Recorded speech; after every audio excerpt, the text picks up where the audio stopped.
You can support this show at patreon.com/ASA podcasting. The Lady in the Lake. When it comes to thought, we are apocalyptic men. Here for the parade.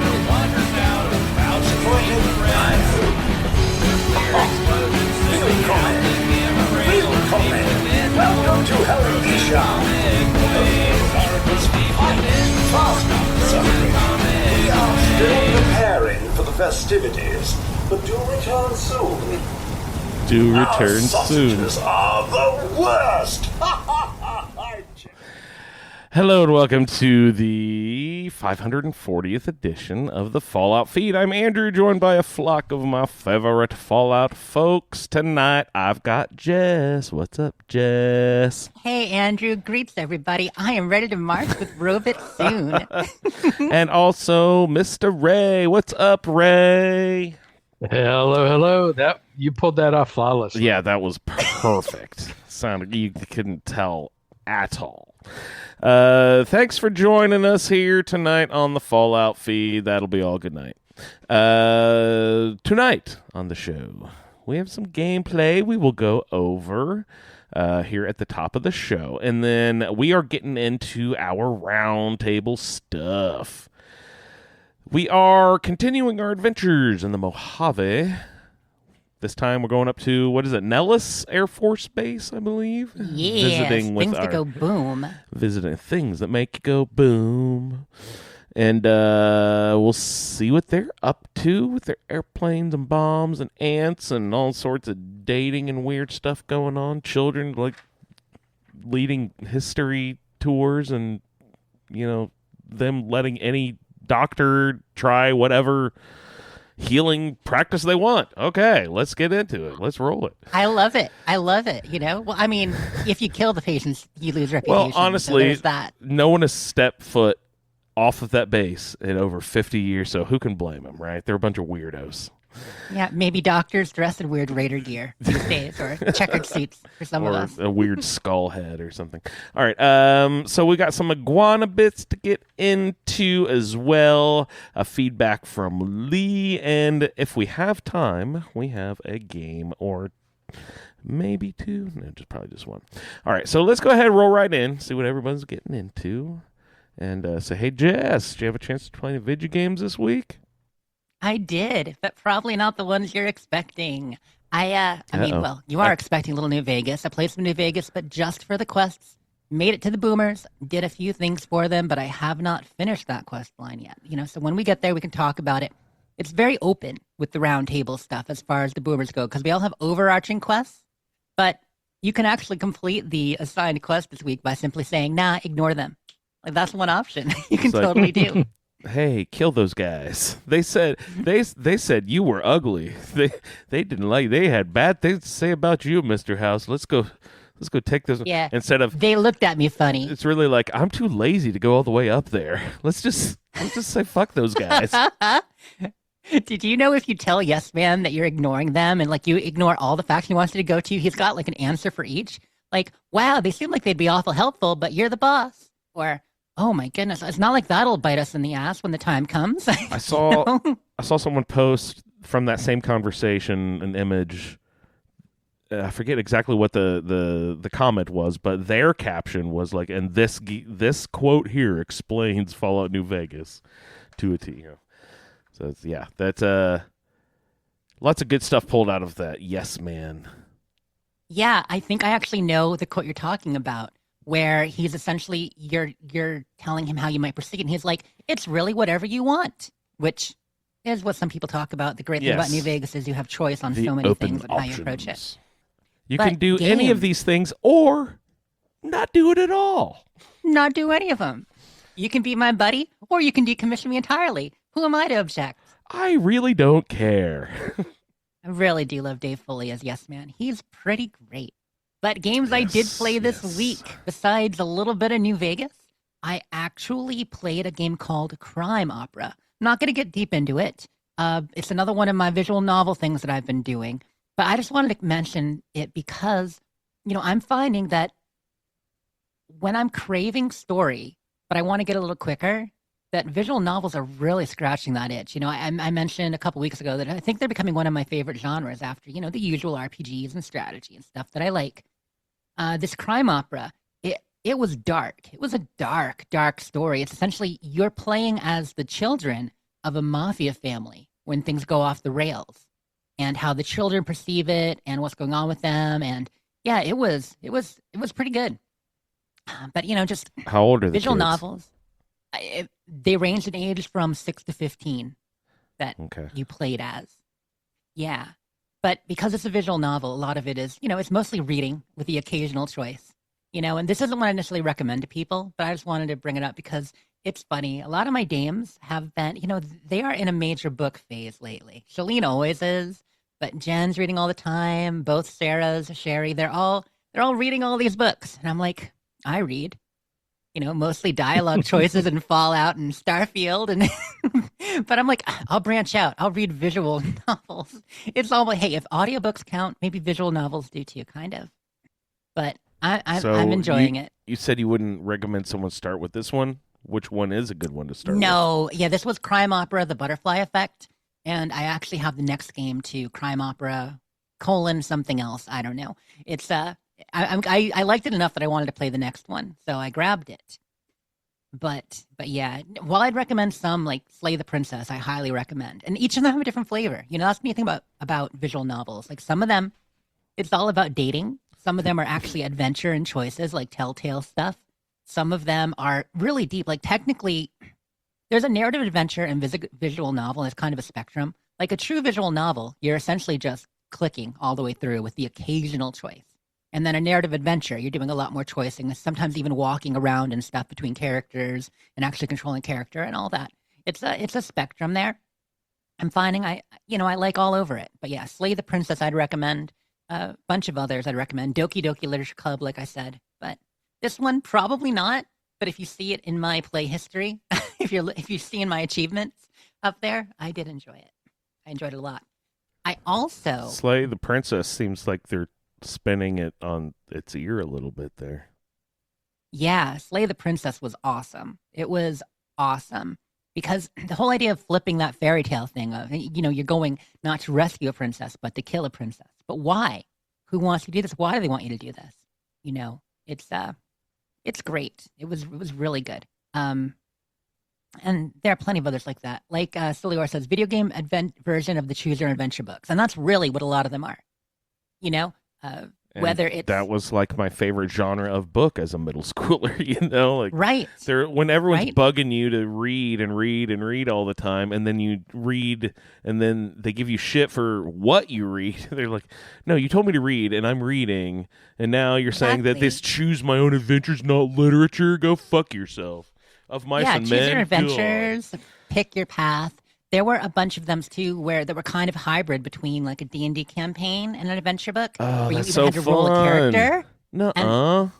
You wore through pages with your eraser. Wait, did you not ever play any of those? No, that's the great. D&D based ones? No. Oh, they're awesome. Yeah. I have like zero exposure to D&D until I was an adult. Like it just wasn't in my childhood. I don't know why. If it's not a shameful thing anymore, but I think it was kind of like something you did in secret in my childhood. You know what I mean? Like, Stranger Things has made it seem like, oh, kids used to play D&D all the time. But no, that was like, you made fun of the kids who played D&D all the time. It's like, there were some kids with magic cards. I wanted to be the kid who played, but it's just like, it seemed like the mean kids would make fun of me if I played Magic. Yeah, so I'm looking up a list of all the ones published in the series there. So the ones I'm talking about that were D&D based, where you actually rolled a character, and you would wear through the pages with your eraser, because you'd write down your hit points, you'd write down your stats, and you'd have like a single die. Yeah. And then, you'd change your hit points, and you'd use the eraser and rewrite it and stuff like that. Seems like a good use for dry erase markers and boards. It would have been. Yeah. It would have been. But, this is the 80s and early 90s, but they were called Endless Quest books. That's what it was actually called. Mo asked like me what Revolt a chalkboard of the was. Dwarves. I'm looking up a bunch. There were 36 of them apparently published between... When were they published? 1982 it's by the actual and 1989. The actual D&D real branded stamped company. Like, yeah, that's cool. Published by TSR. Yep. Yep. There are even some written by, like, Mary Kirchhoff. She's the one who wrote Tasselhoff the Kender for the Dragonlance stuff. Rose Estes did a whole bunch of them. Dungeon of Dread. TSR stand for? Do you remember, Ray? Do you know? Is it like tactical, strategic, something? Yeah, I don't remember what it stands for. But that's the company who makes D&D? Is that what you're implying? Okay.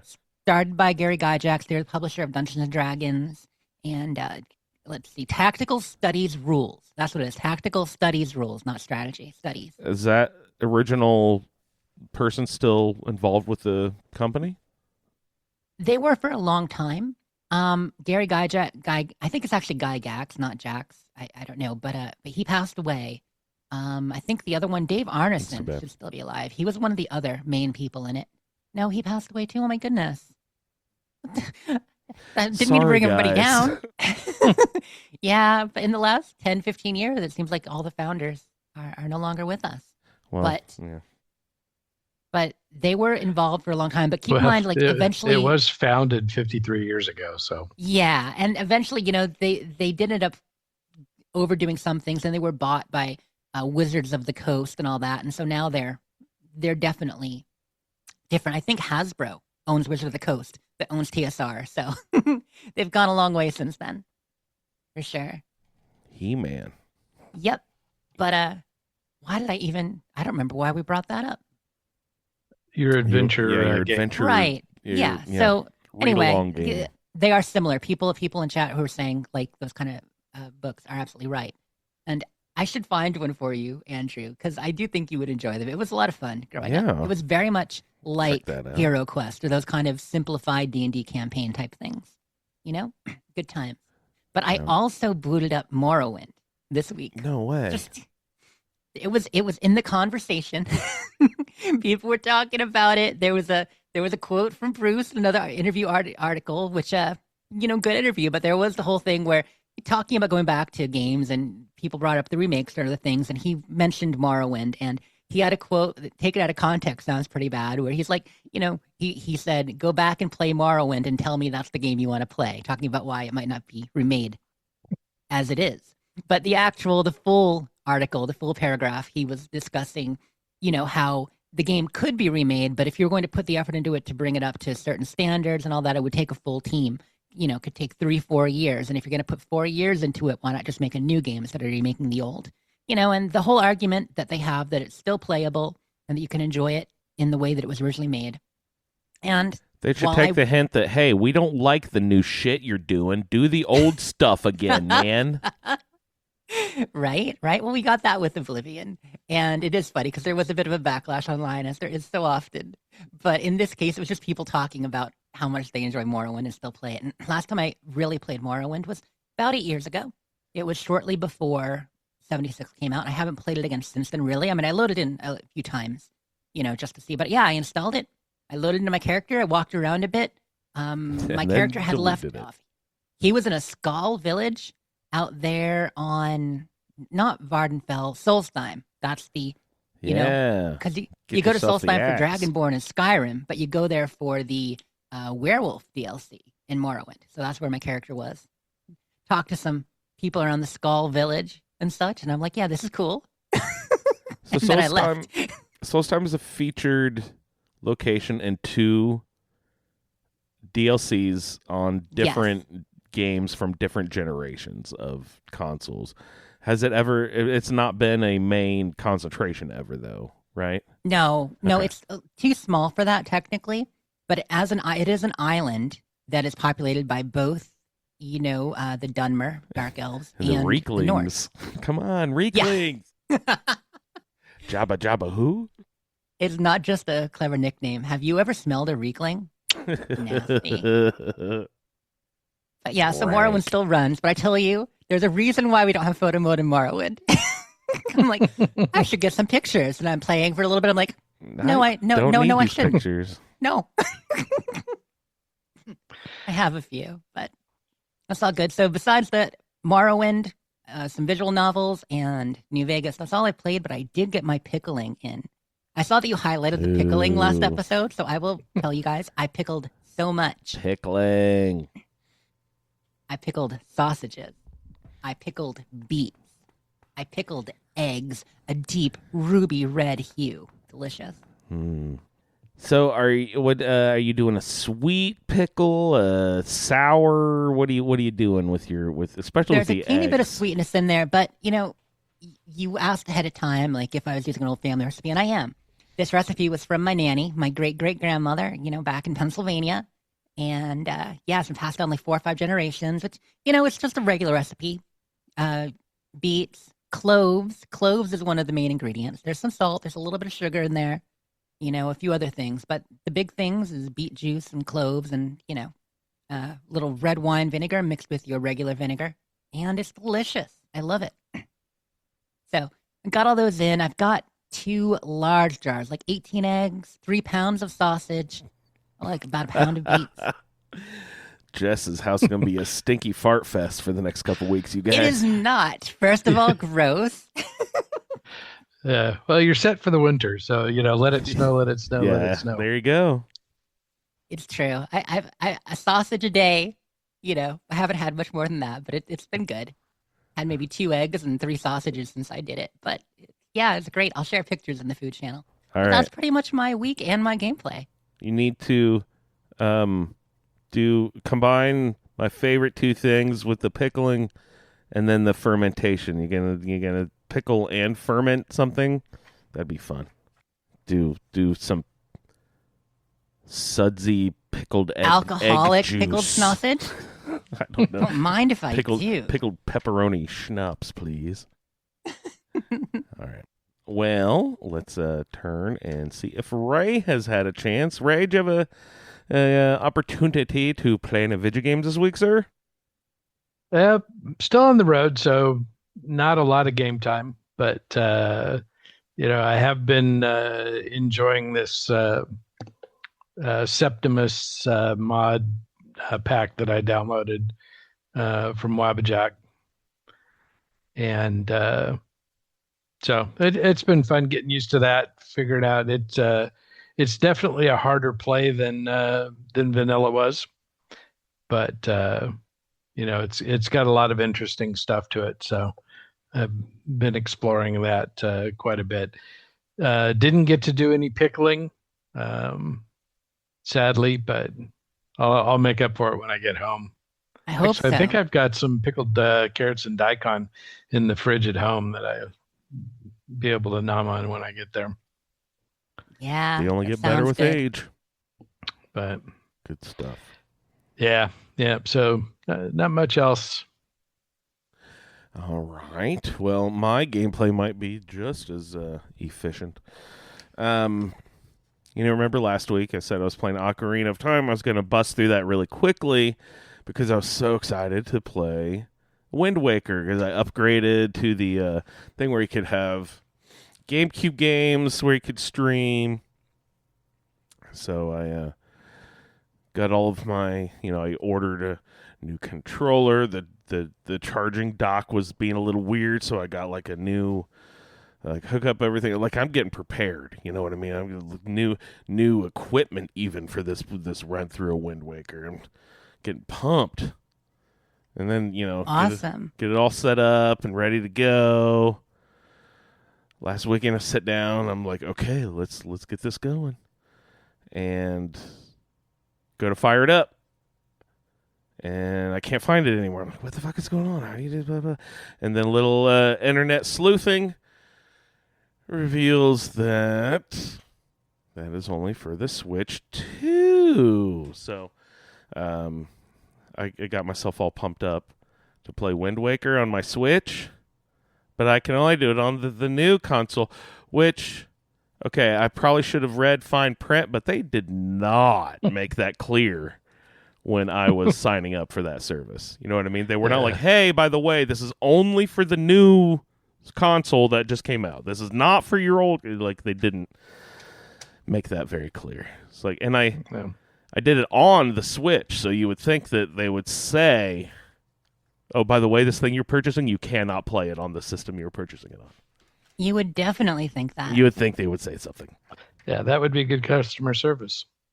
But again, So- that is why they say read the fine print. You know what I mean? Yeah. So, probably be a while, but I'll, it's kind of tough to elbow a kid out of the way with a new video game console he got for Christmas. He's still having fun with his new games. I can't just be like, Yeah. all right, I've got a 40-hour playthrough coming here, kid. Get out of the way. Crack my knuckles. Get going. Get out of here. Yeah, well, when you can't play Fallout 4, you got to find out what you do want to play. Oh my god. I just can't play anything. So I was deeply invested in Ocarina. Because I couldn't play Wind Waker, I decided, maybe instead of just doing a really quick run-through of Ocarina, I will actually go back and try to get, do a completionist run of it instead and just do a really deep dive, which I haven't done in fucking forever. I, pulled up an old guide that I used to like to use a lot, and I was really pleasantly surprised it was still there after 10 years or whatever. And, there was stuff I had totally forgotten about and fresh surprises and stuff. So I was like, wow, I'm glad I looked up this guide and doing a deep dive into the game, because it is really a gorgeous game, even though it is extremely dated graphically. It's still fucking smooth. Like, it plays crazy well. And, like, I don't know. Just and then I even... It's beautiful to see. I watched someone play it on stream the couple weeks ago. They were going through one of the first temples. They did the water temple. They did another temple. I'm not super familiar with Ocarina, but it was fun to watch. Yeah. And they have like cute little masks and stuff, and there's a skull mask, and I was like, ooh, this looks like the fucking guy from the quest in Honest Hearts. Sacred Hearts? Honest Hearts? What is it? Honest Hearts. Yeah, did he? All wrapped up like a mummy? Or, you mean The salt skull, on wounds with the skull salt on face. with the skull thing, with the train cow catcher on the front. Yeah. So really sad I couldn't play Wind Waker, but on the other hand, Ocarina is a fucking great game too. Having fun with that. The last thing I wanted to mention was, and I don't know if this is going to be a huge like spoiler or anything for the TV show, so if you really care, skip forward 30 seconds a minute. Say la la la. Say Put la, your fingers la, la in for your a ears minute. for the count of 30. But there was a mention. I made some fucking realization today that I had never put together that had been in front of my face, even way before the show, like even for like New Vegas in its entirety. They made some like joke in the show that was just plain as day for everyone to see, and I just never made the fucking connection in my head. Do you have any idea specifically what I'm talking about? Just sort of like a throwaway line that Andrew connected that, from the TV show. From the TV connected show to- this week, the most recent episode, the finale of season 2. Nope. I Don't know what made you're I made a thinking of. connection. Oh my god. Kaisar's Oh, yeah. Palace? Yes. Yes. Yeah, that was messed up. Oh my fucking god, I can't believe I am not a Vegas person. I don't know the casinos, but I know that one. I mean, I don't know if it's the most famous, but it's definitely one I've definitely heard of a ton, And like and then I like it just smacked me in the face so hard that I was like, I cannot believe I never put that together. Like Kaisar is oh my god. It's just a self-referential thing to fucking the New Vegas casinos. It's crazy. And they named they probably based the whole fucking faction, the whole tribe on that reference. And I just never put the connection. I never stitched that together in my head. But they never make that in the game. No. I know, because they're more subtle. They smacked me in the fucking face with it in the TV show, which made me realize that the creative people who originally wrote the game were making a very good joke. You know what I mean? If you were to to side with the Legion, do they and take over the strip? Strip. Yeah. Do they call it the Palace? No, but No. you could. But you could. It's called role playing. Yep, sure could. But anyway, I was just like, that's, oh my Lord. I don't know. I was mad at myself and laughing at the same time when I heard that joke. So, anyway, TV show ended. Loved the show.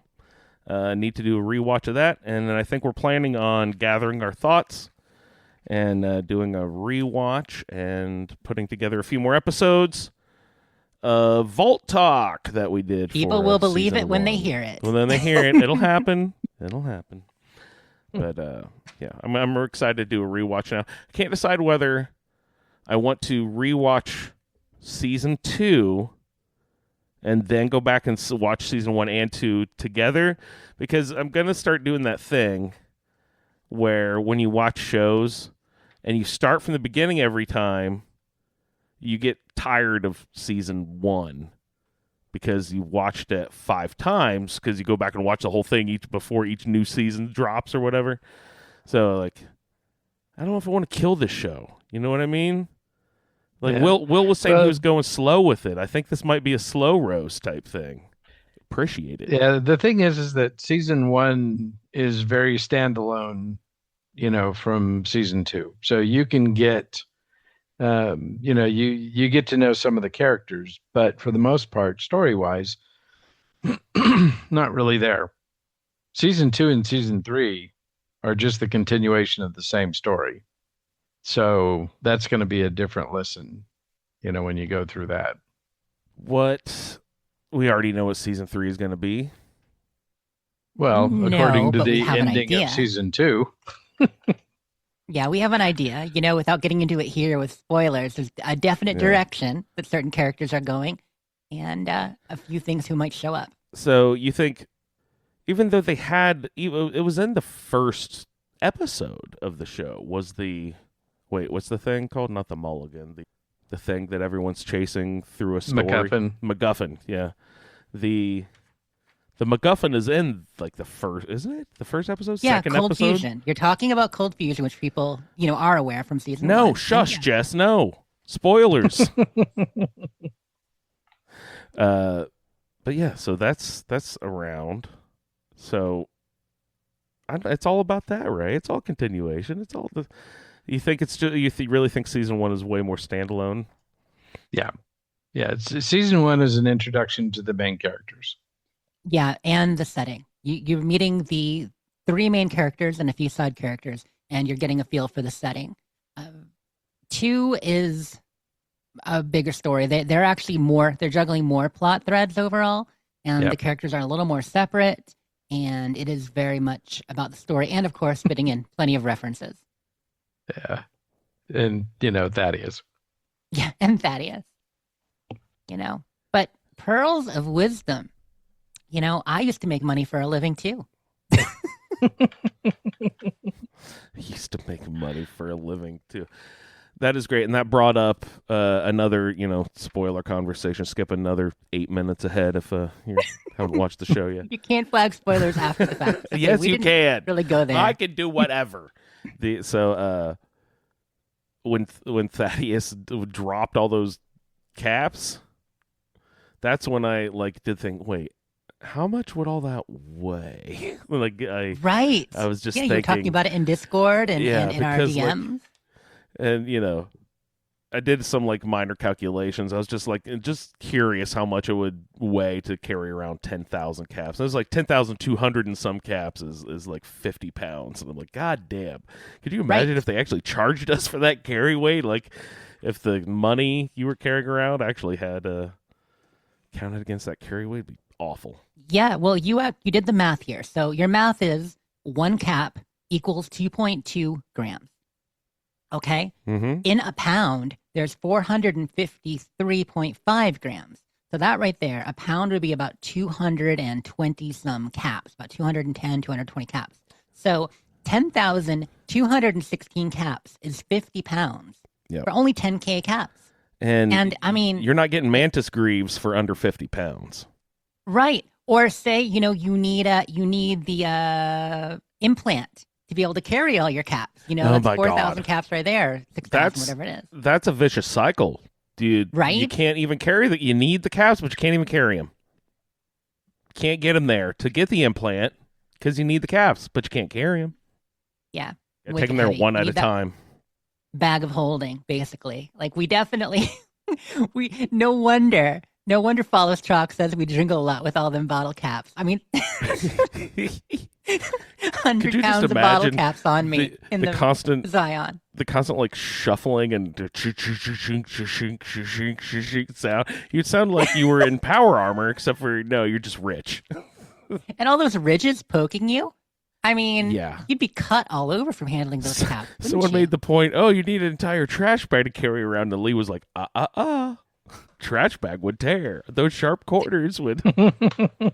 Right, exactly. Got to use burlap or something, or just hire an army of kids to carry them for you. No, I made that point, Jess. I was like, well, oh gosh, it's almost like you need a duffel bag taller than a real human being and a squire to drag it across the goddamn wasteland for you. A canvas duffel bag, because nylon just won't do. No, cut right through it. Would tear too. All right, you guys. So that seems like our gameplay there. So let's roll into some roundtable stuff. What is it with the roundtable stuff? All right, we're going up to the boomers. I started and did mine sort of like in pieces. Remember a couple of weeks ago I reported that when I went into the Crimson Caravan, they were attacking me. I was going there for one of these boomer quests, but I was dressed as the Brotherhood and they didn't like that very much. But yeah, so I've kind of done these over the last couple of weeks and spread them out a little bit. But yeah, there's plenty of fun little things to get into up here with the boomers. Do you guys enjoy the boomers? Ranking the tribals in the game? Are they seem like good folks, right? They're one of my favorite factions. They might be my favorite faction in Vegas. I mean, I realize there's an argument for the kings, and obviously I love the followers. The followers are my real favorite faction. But for fun, for interesting, for cool characters, I love the boomers. I like their story. Yep. For the round table itself too, the way we're doing assigned quests for the different factions, they each have a different name and framing to get there. So this is one of the first quests where that happens. Where they start branching out like that, yeah. Right. Ray had the week off 2 weeks ago when we did the Securitrons, because he doesn't have to do the Securitrons for the NCR. You still can, but it's not a requirement to progress with them. But for Mr. House, we get the House Always Wins 3, which is essentially Mr. House says, go find out more about these boomers. Decide if you're going to work with them, if you're going to destroy them, and then report back to me. That's that one. The NCR for the boomers, do you remember what the framing for that is, Ray? So Crocker sends you to try to negotiate with them to get their support. So you've got to check in with Ambassador Crocker first, and he's the guy from the NCR that you talk to and sends you up there. Yeah, as soon as you come out of the Lucky 38, the ambassador's courier comes running over flag you to down. Talk to you. Hey! Yeah. Yep, and for Yes Man, it's just like, these guys seem pretty loud and rambunctious. You should decide if you want to work with them or not. And then you can say yes or no. And Legion, I honestly don't know because I've never done a Legion playthrough. So I hope we do hear from some of our Legion players about it. Or, someone Mr. House, diverts just to see. Mr. House likes firepower, so he of course wants them on his side because he knows their capabilities, right? Yeah. Right. Well, I mean, everybody wants to work with the boomers. Yeah, they're talking. They're the popular kid in class, right? They have all, to quote the Joker, where do they get all these wonderful toys? Right? Where does he get those wonderful toys? Yes. Yep. They've got the howitzers. The only thing anybody knows about are the howitzers. Right. I mean, I think when they first left Vault 34 to make their way up there and, they had to fight and kill some people, I remember the whole concept behind them was while they were holding their own against the Raiders of the Wasteland, for every 30 or 40 raiders they killed, they lost one of their own. 43.6 savages to one wrote that boomer. Down? That's amazing. Yes, exactly. So, they had to find a place to settle down. But I think they got a reputation from, the fact they had a full arsenal already from 34. But they got the howitzers from, what was it called? Base 2, Site 2, something like that. It's another, maybe Area 2, kind of like an Area 51 type place, but it was a munitions site called Area 2, I think. Yeah. So the first thing you have to do is get to them. Right, exactly. And that's why, like you're saying, people haven't really, like everybody wants to work with them. Isn't there a thing too, like when you learn about them, that the NCR at one point tried cutting off their water to negotiate with them? Oh, Jesus. I think you learn that talking to somebody that they get their water from they have pipes going to Lake Mead, and the NCR tried to shut off the pipes, but then the boomers turned around and they actually bombed NCR pipes near the sharecropper farms and some of the other stuff going on. And so they quickly turned back on, and they negotiated like without ever talking. They're like, you do that to us, we do this to you. Pipes back on. There you go. Yeah. But yeah, so you've got to get to them, like you're saying. And when you're heading down the road, you run into a guy. I avoided him. I didn't know you could, because I didn't need his negativity. What, George? Yeah, he wants you to, he's like, don't go down there. You're gonna get killed. You're like, want to bet? He goes, sure, I'll bet you. That's 300. Like a gamble. You can bet him that you'll make it. And for me, the easiest way to get there is just to go to the left of the road, hug the cliff, sneak around as quickly as you can, and there's a notch in the rocks. Mm-hmm. And you can get in the notch in the rocks, stop there, wait for the barrage to end, and then just run down to the fence. And once you get to the fence, you're free and clear. You're okay. Now, do you stop only once doing it that way or twice? Yeah, just once. Okay. Yeah, my traditional way, so the way I've always done it in the past, once again, talk to George, of course. You get the notes from him, the tips. You can make the bet, the idea that, he'll double it if you come back. But of course, he expects to make money because he doesn't expect you to come back if you try to go. But, you learn about the stop and pause. So I do, my traditional way is along the railroad tracks, which is not the way you're supposed to go. Mm-hmm. Okay, but you can. If you're on the stim packs and you're running and you're hitting the stim pack running, and you make it down to the train tunnel on the right, and then you take the little canyon path to the far right side and then up to the fence. But because you don't get hit when you're in the canyon path, but all along the railroad tracks, you'll probably get hit. But as long as you're riding the stim pack, you'll survive it usually and moving fast enough. But the way that you should go, that the game recommends from the note and stuff, is to pause with the houses. So, and that usually takes at least 2 or 3 stops. And you get to the first house and you kind of hide while the barrage comes down.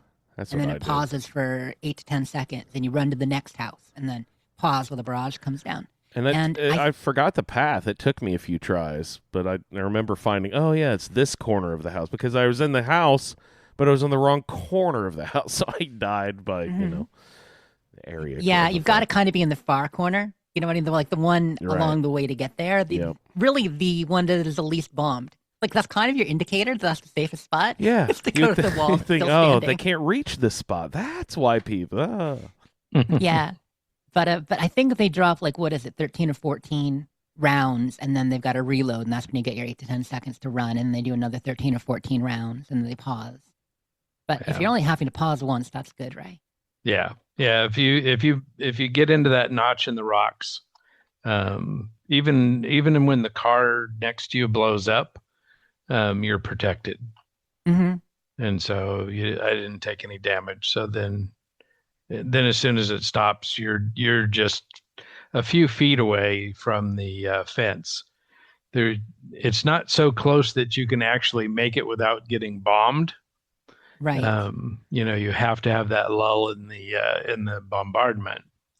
But duck into the notch, hold out there, wait for it to finish, then run to the fence, and then you're way down, the fence line, so you've got to go all the way up to the gate. Right. But there's, like you said, they're not going to bomb you on. But they're not going to bomb you when you're doing that. Yeah. So, yeah. My way with the train tunnel and stuff. I like going that way, but you do take damage. Like there's no way you don't take damage if you go that way. So you'd have to ride the stim pack. But I didn't this time. This time I tried the house method, and it was much safer. Kind of made me say, why do I usually take the train tunnel? I don't know. I think it's just tradition. That's how I did it the first time. And so the last 3 times I've played, I guess I'd keep doing it that way. Plus, I like getting down there, and I think since I didn't do this time, I'm not positive, but I think there's some loot in the train tunnel you take too, right? Probably. I don't Yeah, remember. I don't know. I've never the only way I've ever done it is the rocks. Yeah. Okay. I need to look for that notch. But So, once you go there and you meet them and you go through these quests with them, they don't bombard you anymore wandering out there. So you Yeah. can actually explore the whole area if you like. but a guy with a missile launcher has you point blank through the fence. Yeah. It says, "What are you doing here, savage?" So then you need to talk to Raquel. Yep. And And she's the master at arms, right? Kind of like there. yeah. And she doesn't understand why, but she lets you know that Pearl wants to see you. Perfect. And Pearl is, of So- course, the elder of the boomers. Yeah. So what I was saying was the framing of this is all different how you get there. But when you actually get there, the quest for the boomers, like the actual stages we're doing for this, it's very freeform, right? Right? Like you've got to get Oh, there yeah. first, like you say. Yeah. And you get in there, you talk to the guy at the gate. How are you not dead? and then you get in, you got to talk to Pearl, right? And she's in like the second bunkhouse down, straight down a little bit to the left. Yeah. And Yeah. that's And when, so she, she says she starts to call you a savage, and then stops and We're changes throwing that it to word around outsider. a lot, you guys. Come on. Yeah. Well, and so that's that's the boomers thing. They consider anybody that's not a boomer a savage. And the savages have been attacking them ever since they left the vault. right. And I'm maybe not recently, but that's kind of the lore because initially they ran into probably mostly fiends and raiders and such Yeah. outside 34 because this is before the NCR was in the area, and there were just the strip wouldn't have been as formed or organized at that point. So it was before House would have made his mark because he kind of woke up and started organizing things around New Vegas about what was it, about 20 years earlier, right? 20 or so years earlier. We don't know exactly how long, but I think 20 or so when the NCR first came into the area. Yeah. Yeah. So she wants you to go, help out, people around, so that they get to understand that, that not all outsiders are savages, and that you can be helpful, and so she sends you on your way. She Yeah. says you can go talk to Pete and learn the history of the boomers. You can help the doctor, and see if Raquel needs any help. Yep. And that's why I say it's kind of free form. Like some of it doesn't even have a quest. Like technically, Pete, he's the kid at the museum who is he the lore keeper? I forget what the title is for him. But you talk to him, and you learn the story about the boomers leaving Vault 34 and the way they tell it. And they've got the awesome mural on the wall. Yeah. I really enjoy that. But don't leave in the middle of a story, or else you'll No, lose you have reputation. you have to, and you have to ask follow-up questions. Because if you don't ask follow-up questions, then you don't get the positive reputation. Right. So always ask follow-up questions and make sure they know you're listening, just like any good interview. um, With Argyle, it's helping him heal people, right? yeah. So with the Argyle, and that one, you have to have, you have to have a medicine of 40, to let him know that you're going to help. Right. So you've got to at least qualify for the position. Yeah. And so then he tells you that there's 3 people that need help.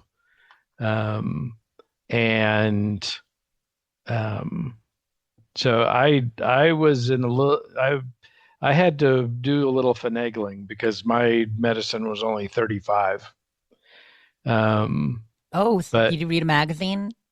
No. So I did, but, so the first thing I did was I put on Daniel's outfit and from Honest Hearts.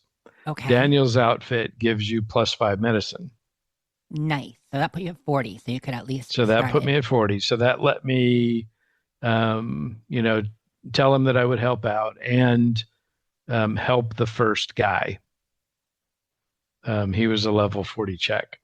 Yeah. And then so then when I got to the next one, that was a level 50 check. So with that one, I was able to read the magazine, get me to 50, and then help him out. The next guy was level 60. Do you have the educated or the perk to double the magazine? No. Okay. So I just didn't help him. No, that's but fair. So I just because I had helped the him. other two, I didn't hurt him. I just said this is beyond me. And you have to educate. So because I was able to do 2 out of 3, I still got the positive reputation from the boomers. Nice. Andrew, did you do this when you got there? My medicine wasn't high enough. I had like medicine of 20 or something when I first arrived. So no, they wouldn't let me even mess with any of the patients. Did you go to Pete at the museum? Did you at least talk to the kids? I talked to the kid, but I don't think I did the whole. I got not idolized. Whatever. I think I mean, I know I have a good reputation with them, but I don't think I reached highest level because I know I didn't do the doctor stuff. I think I fucked up how I do the history tour with the kid. I don't think I asked follow-up questions. And we haven't gotten into the other stuff yet. But I didn't do those two, but I think I did most of the other stuff. Yeah, that makes sense. Well, a lot of the other ones are actually quests. Like the couple ones we're talking about are like unmarked quests, Argyle, whatever. Okay. He suggests you talk to them, but they're not like, I don't believe there's a quest pop-up or name for them necessarily. Just like with the mini boomers, where you can, if you talk to the kids and, you can give them bubble gum or rocket souvenirs, dino toys, stuff like that. Like you can give them things to boost your rep with them too. So altogether in these freeform quests, there are a total of, I think like 5 you can do. You can do Young Hearts. That's the one with Jack. And, he's got his eye on the girl in the Crimson Caravan you were talking about that you did. They've been watching each other through binoculars for years, you guys. Such a love story. Oh, my goodness. Yeah, and so that one is a named quest. So that's Young Hearts. Hubba. And one of the quests, that you get from Raquel, which is, one of the people that Mother Pearl tells you to go help, is also a named quest. That's which Aunt is Aunt Misbehaving. So yeah, it's kind of weird. Some are quests, some aren't quests, but you do enough of them, and you can raise your reputation enough to get to the next level. Yeah, and they're good ones. Like I enjoy them all. Did you mention the satellite array one? That's Sunshine Boogaloo or something. Yeah, that's fixing up the solar arrays. Yes.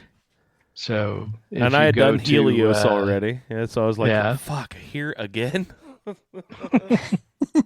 Because they don't let you pick those up like just when you're there the first time, right? Those only pop up when you start that quest way up there.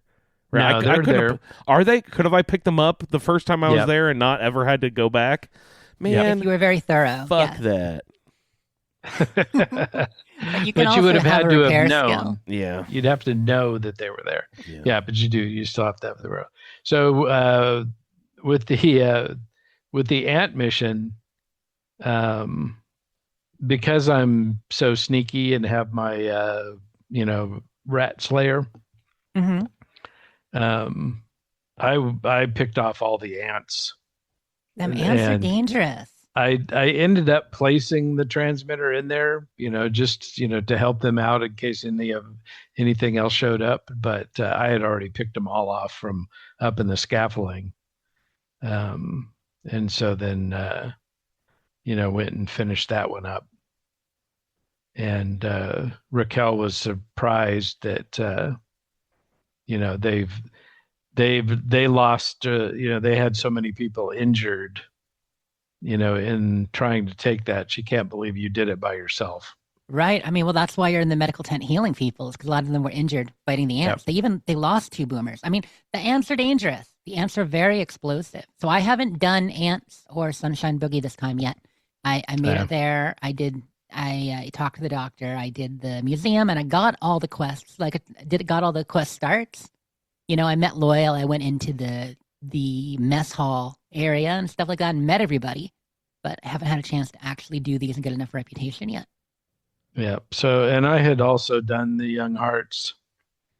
But when I went back to talk to Pearl, she, she says to go talk to Loyal and learn about the boomers' fondest dreams. Right. And yes. So that's a and good so one. that's Now, when you get Volare. Yeah.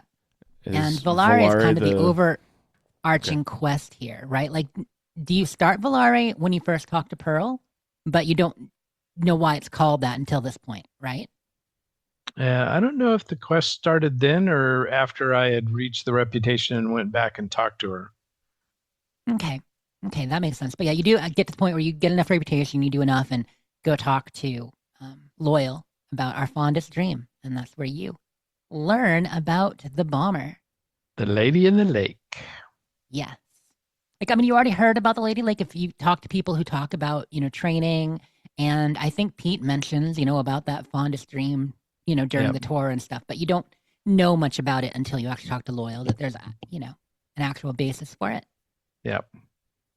So,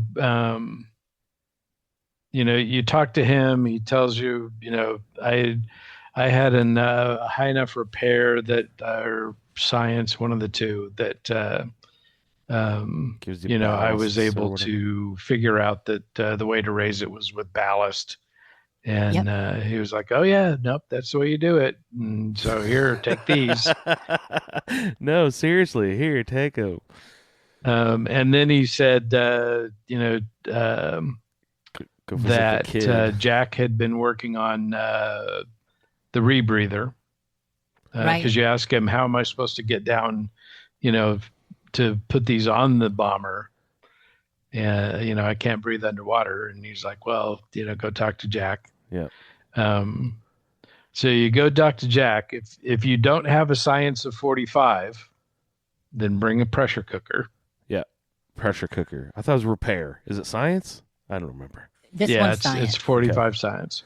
Yep. Yeah, repair for the other stuff, but this is science. So fortunately I had the science. And so I got the rebreather without having to run around for anything else. Thank God.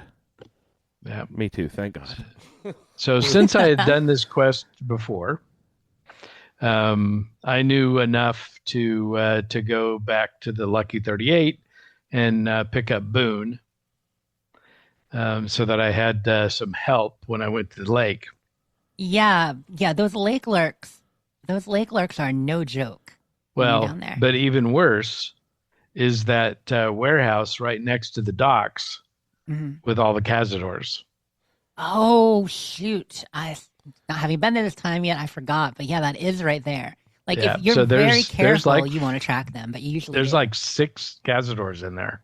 Do they wake up or something when you hit the detonator, or they just when you around? Get into the area, they start moving around. Okay. I think as soon as you get near the docks, right? Is that where it happens? Yeah, because I was up at the Bitter Springs campground and looking at them through my scope, and they were just sitting still. But as soon as you get down, activated yet? Yeah. They start moving around, which makes them really hard to hit with a sniper rifle. Not impossible, but a little more challenging. So I would start shooting them, and then they would come out, and Boone would finish them off. Yeah, B is for Boone, backup, and bait. And beret. Yeah, because he'll attract them too. So then once you take out those, then you're good to go. Swim out, with your rebreather on, head down to the bottom. it's actually really cool down there. They got the little fish swimming around. Yeah, I love it. I the love lake it. weed and everything. Um, And there's that flowing one in cave the. you can find too, right? In the back Yep. left area. Yep. Ooh, I didn't find the cave. But yeah, that's so much fun to do, is to hang around down there since you can breathe, and check stuff out. But also, swim around the bomber, because it's a pretty amazing, representation of an actual. I think it's a B-29. Yeah. Yeah. It is just really cool. Now, I've talked before about how I have trouble being underwater with things in the water. Like it freaks me out a little. Even in Fallout 4, there's not as much interesting stuff in this lake as Fallout 4, but it's a little eerie. I find being underwater with things a little eerie. But the plane is super cool down there. But you attach everything and then you go out and you swim back to shore, right? And you hit the detonator. Yep. Get back on shore, hit the detonator, bomber floats to the surface, and then you just go back and tell Loyal that it's ready to go, and he sends the robots out to bring it back. And if you ask him, why are you sending the robots, he's like, well, we've never left, so we're not going to now. They generally don't. Like, they haven't for a long time. Like, they left in the past, right? But I think pretty much since they got the howitzers and such, they haven't. Yeah. As far as we know. But it's nice because as you get this rep and as they learn the outsiders aren't all bad, you can complete the quest Young Love, for instance, and get her permission, Janet. Right? Get Janet permission to come and visit and all that. Yeah, well, in that I had a high enough speech to convince Pearl to give me a pass, for her to get through. Nice. Instead of having her, have her wear the vault suit and then try her best to get there. Good luck. She can do it. She'll be fine. But yeah, like the name Volare is the name of the song too. Like so many quests, right? Like I don't think the song Volare is in the game, like a lot of these are. But Volare is a song that was done, covered by Dean Martin, I think, and it means to fly, right? To fly or to explode or something in Italian. No idea. There's a Google machine over here, though. Yeah. So after you let Loyal know, and he tells you he's sending the robots out, then to fly. Yes, you are correct. Sorry. Yep. Then then it's time to go back. Also, I look at it in my notes. So not only is he going to send the robots out, but the gunners are going to lay cover for him so that nobody can mess with them. Right. So Pearl is grateful, and you ask her if when the time comes, if she'll help you out, and she says certainly we'd be glad to, and that guarantees that you're going to get major support. Yep. In the battle. If you go to do all this and you talk to them and you're doing the boomer quest without actually being at this point in the main quest yet, like if you haven't talked to Mr. House or Ambassador Crocker about the boomers and you're at that point in the mission, I don't think you can actually ask her about that. But if at any point you unlock it, like if Andrew did all this before he got the quest, then if he went back there after, then he would have the dialogue option to ask her if she'd help in the coming battle. But I'm not sure if you would get it if you haven't talked to Mr. House or Ambassador Crocker. Yeah, I think you do. Okay. Because it's not actually tied to the house always wins or whatever. Yeah, she's agreeing to help you, not. Ooh, do you think her answer would change if she knew you were working for Mr. House or Yes Man or NCR? Would her answer change based on who you're working with? Ooh. I don't think so. I think she just says, that she'll do, she'll be happy to help you.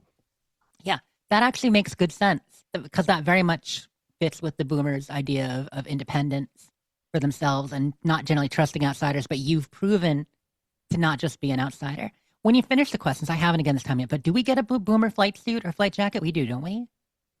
I didn't look. You peel them off of I was corpses. thinking we did, because those are cool. I mean, I'm still wearing, actually, I'm wearing my sheriff's coat more than not. I'm trying different outfits all the time just to see, what looks good Yeah. on No, Calliope. I'm wearing Joshua Graham's armor now. Nice. I probably should be, but it's too full coverage for Bubenstein. She likes to breathe. Well, yeah, I wear it for the for the sneak advantage it gives me, Do you get his head wrap? not how I shit? look at it. Do No, get you do not do have you a get head wrap. his mummy face, No. Oh. Dang, I don't play Joshua Dark Graham. Man. Showing off that cleavage, yeah. that would be funny. Low cut. He'd be like a ghoul. It'd be- Low cut. Joshua. He's got skin like a ghoul under there. Mummy Booberella. No offense, Rando. Hmm. So That pretty much yeah, wraps so up. that's so then I went back to Crocker and told him that the Boomers were on our team, and he's like, "Great, good job." And Yeah, then I same said, thing "Do you for want to Mr. play House. want to play a hand of Caravan?" Sure. You So I wanna took him lose? for $3,000. Raise Hey, a you're a shark. caravan master at this point. It's this is the most I've ever played. I've often played, but I've never as much as I have with this character. You're on your way to that achievement. Not that you care, but the win 30 hands of caravan achievement. I bet you're well on your way to it at this point. Oh crap! All right, I'll have to keep an eye out for that Have when to I fall get to short. Disable Make all sure 29. your you don't get mods, there. Ray. Yeah. Hurry up. As soon as I hit 29, I'll stop playing Caravan. He's the opposite of Jess. So No funny. achievements. That's awesome. That pretty much wraps it up. So, Andrew, did you turn yours back into Mr. House yet? Because, I mean, obviously. I Yeah, haven't. he was a fan of that. Is he pleased? He's pleased. Of course, he loves to manipulate people and take whatever things he needs from them without returning much, besides the promise of safety and organization, which he doesn't actually extend to anyone, really. He's like Hannibal. He loves it when a plan comes together. Yeah. I love it when a plan That- comes together. That's a reference for the old heads out there. That's us. We're the old heads. So yeah, there were pipes as I approached the what's it called, Lake Mead? As I approached the lake, there's like a fence, and then some. Did we have to do anything with the pipes? And because when we approached the area, I remember being like, "Oh wow, that's really cool," because you can see where the boomers, like you mentioned, Jess, about how the NCR was sabotaging water lines and vice versa. Yeah. Mm-hmm. Were those that might have been the water pipes? We there don't do somewhere else, I anything don't with know. them here. No, Okay. I mean, there's the stuff with the sharecroppers at a later point and the way water's being diverted, there's a West Side quest regarding it. But here, I think it's just, for immersion. Okay. They try Yeah. to have it And set up did you go? realistically. Did you go in near Camp Golf? I hopped in Is from that- the cliffside. Okay, because Camp Golf is covered in pipes. Yeah, They're completely surrounded by water pipes a lot of because pipes. they had to water the golf course back in the day. Yeah, Takes it's a like lot of being water near the steel to mill put in a 76. fucking golf all the course time. in the desert, you guys. So yeah, just go to Palm Springs. Prettiest grass you've ever. Shouldn't be there. All right. Anything else in the boomers? You No, I guys? think that'll. Yeah. There's a bunch of quests you can do. There's a little girl that you can find her teddy bear. Right. Yeah. She's one of the mini You boomers. can get. I think I sold my missiles. I had some missiles in my inventory. Sold those to Raquel. Did we We get? talked about the solar panels. I feel like I blew up the ants with a. I feel like a 40 millimeter grenade launcher or something. Is that a real thing? Is it in this game? Yeah. Yeah, you can do it's- 40 millimeter grenades. Okay. Yeah, but There's like it's- different What? Say it. It's not recommended because that place is full of howitzer shells. Explosives Yeah. and exploding. The ants themselves too, right? Aren't the ants themselves? Yeah. Andrew explosive? likes explosions, so Yeah. you know. Yeah. Um, And he doesn't really care who he pisses off. So, No, no. no. If they But they go didn't send hostile, anyone. They didn't send anyone down there with me. It's not like I'm gonna, yeah, you won't kill any of them. You'll just blow up all their ammo. who cares? Oh wait, yes we do. That's Yeah, you why Mr. kinda House do. sent me there. Ugh. No, but I was just thinking maybe I got that. I thought it was a named one or something. I don't remember. Yeah. But there is a named grenade launcher. Yeah. Did I get that from the boomers? I don't remember That would make sense. because it's been forever since I've done an explosives character. I want the mod where I can program Eddie to put a trailer hitch on him and haul around one of those howitzers with me. Yeah, he'd look good that way. Like, come on, Eddie. Yeah. All right. Yeah, Boomer's fun. Yeah. Oh, I know what you got, Andrew. You What? must be thinking of Thump Thump. Yes. What is Thump Thump? Where'd it come from? Yeah, Thump Thump is a grenade launcher, and you get it inside of the array where you're fighting the ants, like in that same array area. Oh yeah. It's in like the northeast corner. I thought I remembered picking something up there and then using it because wow, yeah, look it's at on this. one of the ant mounds. So it's actually set there just for people who want to make things go boom, There you go. which is perfect for the Hey. boomers. Yeah. All right. If you want to whoops and destroy all the ammunition you went up there to preserve. Or Yeah, get on your side. there's a ton of ammo in that and explosives in that facility too. When you get back to the loading dock area, there's shelves all over the place. Those things are lined with ammo and grenade boxes. So you get in there and clean that out. One thing I do dislike about New Vegas is the inability to activate or deactivate sub tasks in a quest. Because if you activate a quest, it'll just put up like 4 quest markers if there's things to do, and that's just really confusing. Distracting. Yes. And they don't tell you up or down. I hate that too. It's the little things. That's the little things they've improved over time for sure when it comes to quest markers, arrows, and all that. Yeah, they've definitely Miscellaneous fine-tuned it a little objectives. bit. Mm-hmm. So Thump Thump is based on a real-world M79 grenade launcher. Its name is reference to Thumper, one of the nicknames U.S. service members gave to the M79 due to its distinctive report. Is that like a shoulder-mounted type thing? Yeah, it's Does it just shoot like a rifle. Shoots like a rifle. Okay. Yeah. All I and know you is Thumper was Bambi's friend. Yeah, that's true.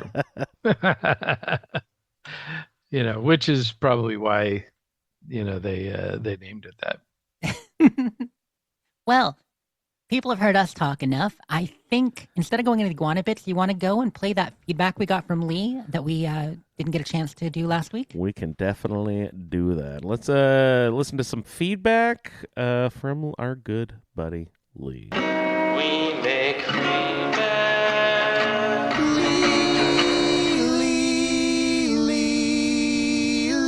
Greetings all, this is Lee Benjamin with the story of Laurie Finch in the New Vegas Wasteland. Episode 5. When leaving the Lucky 38, Laurie was approached by a follower of the apocalypse. The representative, Emily Ortle, explained that they provided medical services to anyone in Freeside's Old Mormon Fort. They had heard about the shakeup at the Tops and Mr. House's involvement in its resolution. She continued, saying anything they could learn about how Mr. House was kept alive for so long might help them save more people. Ortle said they knew that Laurie was the only person anyone had ever heard of with access to the Lucky 38 casino. He then gave Laurie a network packet sniffer and asked her to plant it in the Lucky 38's computer network, which will require her to bypass the security protocols. She explained that she is staying at Vault 21 on the Strip, which was her cheapest alternative after the followers scraped together enough money to get her admission to the strip. Laurie agreed to do what she could should an opportunity present itself, and Ortel returned to Vault 21. Laurie, Cass, and Eddie headed back to Good Springs to stash some of their extra material and contemplate their next move. Along the trail, Laurie told Cass about a trip she'd made last year to the Zion. Laurie, Cass, and Eddie headed back to Good Springs to stash some of their extra material and contemplate their next move. Along the trail, Laurie told Cass about a trip she'd made last year to the Zion National Park when she joined the Happy Trail Caravan Company. They had sent out a radio message advertising a caravan to the Zion National Park in southwestern Utah, where they wanted to reestablish trade with the new Canaanites of Salt Lake City. They specifically wanted someone with a working Pip-Boy to help with the navigation. At the meeting area in a cave at the North Passage, she met a big mouth with a dead Pip-Boy and a At the meeting area in a cave at the North Passage, she met a big mouth with a dead Pip-Boy and a Vault 22 suit. He called himself Deadeye and wasn't bothering to be subtle. Laurie got tired of his bullshit and suggested he leave since he wasn't any use to the caravan. Surprisingly, he did. In the radio broadcast she'd heard there was a weight limit, only to find out it was 75 pounds due to the trail through the mountains. It took her more time than she liked, but she finally got her load down to 75 pounds. When they exited the canyon leading to Zion, the caravan was ambushed by a local tribe of warriors called the Whitelegs. They managed to defeat the war band, but except for Laurie, the entire caravan was wiped out, leaving Laurie no way back due to a cliff they had descended. The way forward was deeper into Zion with hopes of finding the new Canaanites and another way home. Soon Laurie met a friendly trainee scout named Follows Chalk, who was sent to guide her to the Dead Horse Tribe's camp, where she would meet Joshua Graham. She recalled that the caravan guide had specifically warned against meeting him. Laurie had heard the legend of Joshua Graham. He was a new Canaanite Mormon missionary to the lands east of Hoover Dam, who was turned by Caesar's will. Through extreme cruelty and loyalty to Caesar, Graham helped found Caesar's legion. Caesar bestowed upon him the rank of Malpais Legate, or Badlands Commander for the legion. Per Caesar's orders, he invaded NCR territory to the west across the Colorado River in an attempt to claim the Hoover Dam. Graham's army was defeated by the NCR Rangers at Boulder City. Due to his failure, Caesar made an example of him to assert his power. The punishment was being tarred, lit on fire, and pushed into the Grand Canyon. Legend says that the burned man survived his ordeal and returned to his homeland to break all ties with Caesar's legion. Wallace Chalk said that when Joshua Graham returned to Zion, he recognized the cruelty of the Whitelegs tribe and started training the dead horses as a force of resistance against them. Entering the camp, Wallace Chalk led Laurie to Angel Cave. There she found Joshua Graham. His head and arms were wrapped in bandages, and he was inspecting pistol, clips, and ammo for the tribe. She explained that she came to Zion to make contact with the new Canaanites and reestablish a route to the Mojave for the Happy Trails Caravan Company. Graham told her that New Canaan was destroyed by the Whitelegs as their way of gaining entrance into Caesar's legion, and they intended to destroy the Dead Horses tribe next. He also told her that Daniel, another new Canaanite, was helping the peaceful Soros tribe and has many maps which should lead her back to the Mojave. Laurie, ever the diplomat and mercenary, offered to help. To allow the Soros to escape Zion, Joshua asked Laurie to find pre-war tools used in navigation and take them to Daniel. These may be found in the ruins of pre-war buildings nearby, but the Soros believe they were punished for going there and marked them as taboo. Because of this, the dead horses wouldn't go there either. Since Follows Chalk has learned much about the world outside Zion, he is more willing to explore than the others can take her there. Follows Chalk tells her that the taboo places are marked by white handprints, and that he doesn't believe in the angry ghosts that are said to haunt such places. So they left the Dead Horses camp. Along the way, they found a broken compass in the crashed bus, and Laurie repaired it. They found a pair of walkie-talkies. 2, 4, 9er, 5, 6, 7, 8. I can't hear you. You're trailing off. And did I catch a 9er in there? Were you calling from a walkie-talkie? No, it was cordless. In the fish camp, and they found a medical supply kit. They repaired it by sterilizing it with alcohol. Having gathered the requested supplies, Fallis-Chalk took Laurie to Daniel in the Narrow, just beyond the Soros camp. Daniel told Laurie that he wanted to evacuate the Soros tribe out of Zion so that they could slip away and have a new and peaceful life away from Zion. Daniel was grateful to get all the supplies he needed to aid in the Soros retreat. He then explained that their planned path required a better map for an area called the Grand Staircase to the east of Zion, and that he knew of an old... Having gathered the requested supplies, Fallis-Chalk took Laurie to Daniel in the Narrow, just beyond the Soros camp. Daniel told Laurie that he wanted to evacuate the Soros tribe out of Zion so that they could slip away and have a new and peaceful life away from Zion. Daniel was grateful to get all the supplies he needed to aid. in the Soros retreat. He then explained that their planned path required a better map for an area called the Grand Staircase to the east of Zion, and that he knew of an old survey site in the Morning Glory Cave.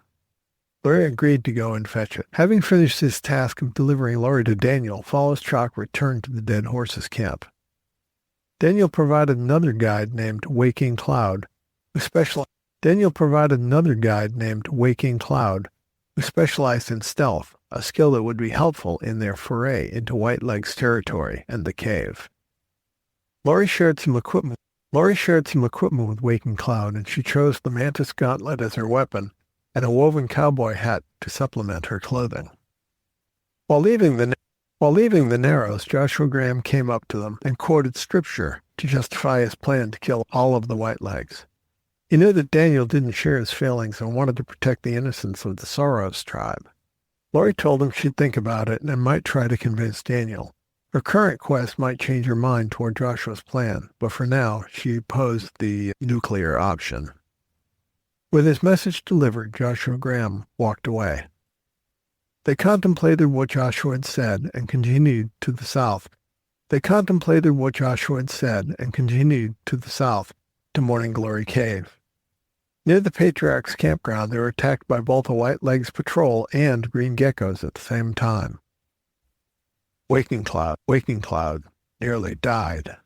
Laurie gave her some Whitelegs hide armor and some stim packs to help protect herself. They continued walking. They saw a crashed aircraft atop a cliff, and Laurie hoped they could come back to it and perhaps find some good salvage. When they got into Morning Glory Cave, they found giant spore plants guarding it. Laurie took them out at range to protect Waking Cloud. After some searching, they found the map on a holotape. After leaving the cave, Laurie learned that Waking Cloud's husband and children left their camp when Daniel ordered the children and the sick evacuated. When Waking Cloud asked about them, Daniel seemed sad and a little scared. Laurie told Waking Cloud that she would ask him about them when they got back to camp. They came across a Whitelegs camp, approached it cautiously, and were victorious. They continued to remove Whitelegs camps along the river and stole their war totems to sap the morale of any who followed. And I believe that is the feedback. All right. Thank you, Mr. Lee. Thank you, Mr. Lee. Thank you, Mr. Lee. Get it? All right. No, that was excellent. Lee had a few issues on the encoding of his feedback this time, so he might send us the original file, see if we can get that edited. So you may never hear the repeats when you hear it. We will see. But yeah, so if you sounded slightly AI that time, that's because it went through a low-pass filter, and then we tried to clean it up because the low-pass filter made it almost unintelligible for us. Hey, Ray, a few minutes ago you made a comment, but I didn't actually hear what you had said over what he was saying. Do you remember what he was talking about and what your comment was? Yes. So he was talking about how Caesar had covered Joshua Graham in tar and lit him on fire and threw him over the cliff, and was amazed that he hadn't died. And I said, that's because he forgot the feathers. If you feather them, if then he they had die. been tarred and feathered, then he would have burned and died. But he forgot the feathers. Forgot the feathers. A crucial part of that particular torture. Well, now, Ray, if you put feathers on him and throw him off a cliff, he's just going to fly away. So you can't put feathers on him, right? It's going to turn into a bird and just flap his wings and fly away. True. Well, that's if you carefully place the feathers into control surfaces and not just stick them on willy-nilly. In the original medieval torture of feathering, what purpose did the feather serve? Was it just so that other stuff didn't stick to them? You could tar them, and that would be horrible torture. But you stuck feathers to them so that they didn't drip tar everywhere, or something. What was the purpose of the feathers? I think it was mostly just shame. Just shame. Okay. Double shame. It's you just roll them in there like a drumstick for fried chicken and the breadcrumbs. Just like you coat them with the egg or the tar, then you roll them in the feathers like breadcrumbs, and it's sticky and gross. They're gonna eat them, and then fry, and then drop them in hot oil. Yeah, exactly. Yeah, tasty. Wait, no, that's for you, Ray, not for me. I don't do cannibal. Cannibals. Good one. All right, Lee, thank you so much for the feedback, sir. Let's see what we got on our show notes tonight. Looks like probably iguana bits. Let's roll in to see what we got for news this week. Jessica, to the office, please. Jessica, to the office. Your iguana bits are ready. Please come pick them up. Yum. Thank you, Jess. Yeah, let's get into some iguana bites because these are good morsels. These are good bite size. Not bits. Juicy bites. Bits and bites. Oh, speaking of iguana bits, before we get into it, I saw a story where in Florida it's really chilly right now, so iguanas are falling out of trees and stuff like that. Iguana watch, no. Big time, yeah, because it went even further south. The cold went further south than it had the last time. But this is a they're story. pretty happy about that. There was a story about a lady who lived in, I don't know, Laos. I think she was Laotian or something. But she had to get some special permit, like collectors, hunters, gatherers permit or something. But they eat iguana where she's from. So she was go around, collect all the iguanas that fall out of the trees and send them home. And make a fuck ton of money because, people pay good money for good iguana meat wherever she was from. I was like, that is awesome. Good for her. She's taking advantage of all the iguanas just dropping out of trees. Smart lady. Free iguanas. They don't even gotta hunt them. They're literally just falling out of trees. It's like harvesting apples, basically. Oh gosh, I mean it's better than roadkill, but poor iguanas. Yeah, because they're not actually dead. Yeah, I think she kills they're just them. in torpor. Yeah, I think she kills them and sends them. Yeah, then they dispatch them from there. But yeah, in some countries they're more efficient protein source than cattle or sheep or pigs because their food conversion rate is much higher. She said that there's a lot of meat on those iguanas. She said the omelets are particularly tasty. She said the eggs aren't they leathery, weird, more bags than egg? What we think of as eggs. Yeah, and they're almost certainly going to be fertilized eggs. Yeah, fertilized with crunchy bones and shit Ew, in there. Guys, no, we don't need weird leather. I mean, I know we eat Mothman eggs in 76, but this took a very strange turn. snack chat. All right, sorry, Jess. Let's get back into your bits. No, it's all good. Bites hearing this about week. Sorry, falling iguanas and bopping them on the head and killing them to send them home. I mean, harvesting that fits iguanas. right into our first story. The Love Hurts. The Iguana Love Hurts baby mini season in Fallout 76 right now, running from the 3rd of February until February 17th. So it's going for 2 weeks. We're about 3-4 days in now. So this is the mini season I talked about ahead. Wasn't sure what it'd be, but we got all the details now. You have to first you log in and you claim there's always an apparel item or something you gotta either put on, you gotta carry and equip. And this one, I don't like it. No, sir, I don't like it. And what are your feelings about that, Mr. Horse?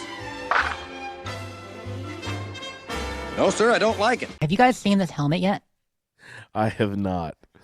What is Some what people, some people love it. Rando just shared a picture of his character in a pink suit, the pink Valentine suit with the helmet.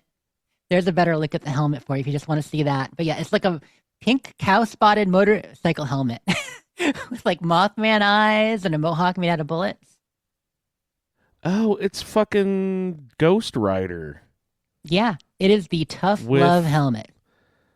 What kind of shells are those? Yeah, those look like high-range sniper rifle shells or whatever. It's ugly as sin. Even Rando says it's ugly, but he's wearing it, because sometimes you got to suffer for your score. You got to suffer for your. What are the tasks like that you have to do while wearing it? So, I have not been in there doing them yet, but I hear that they are pretty tough.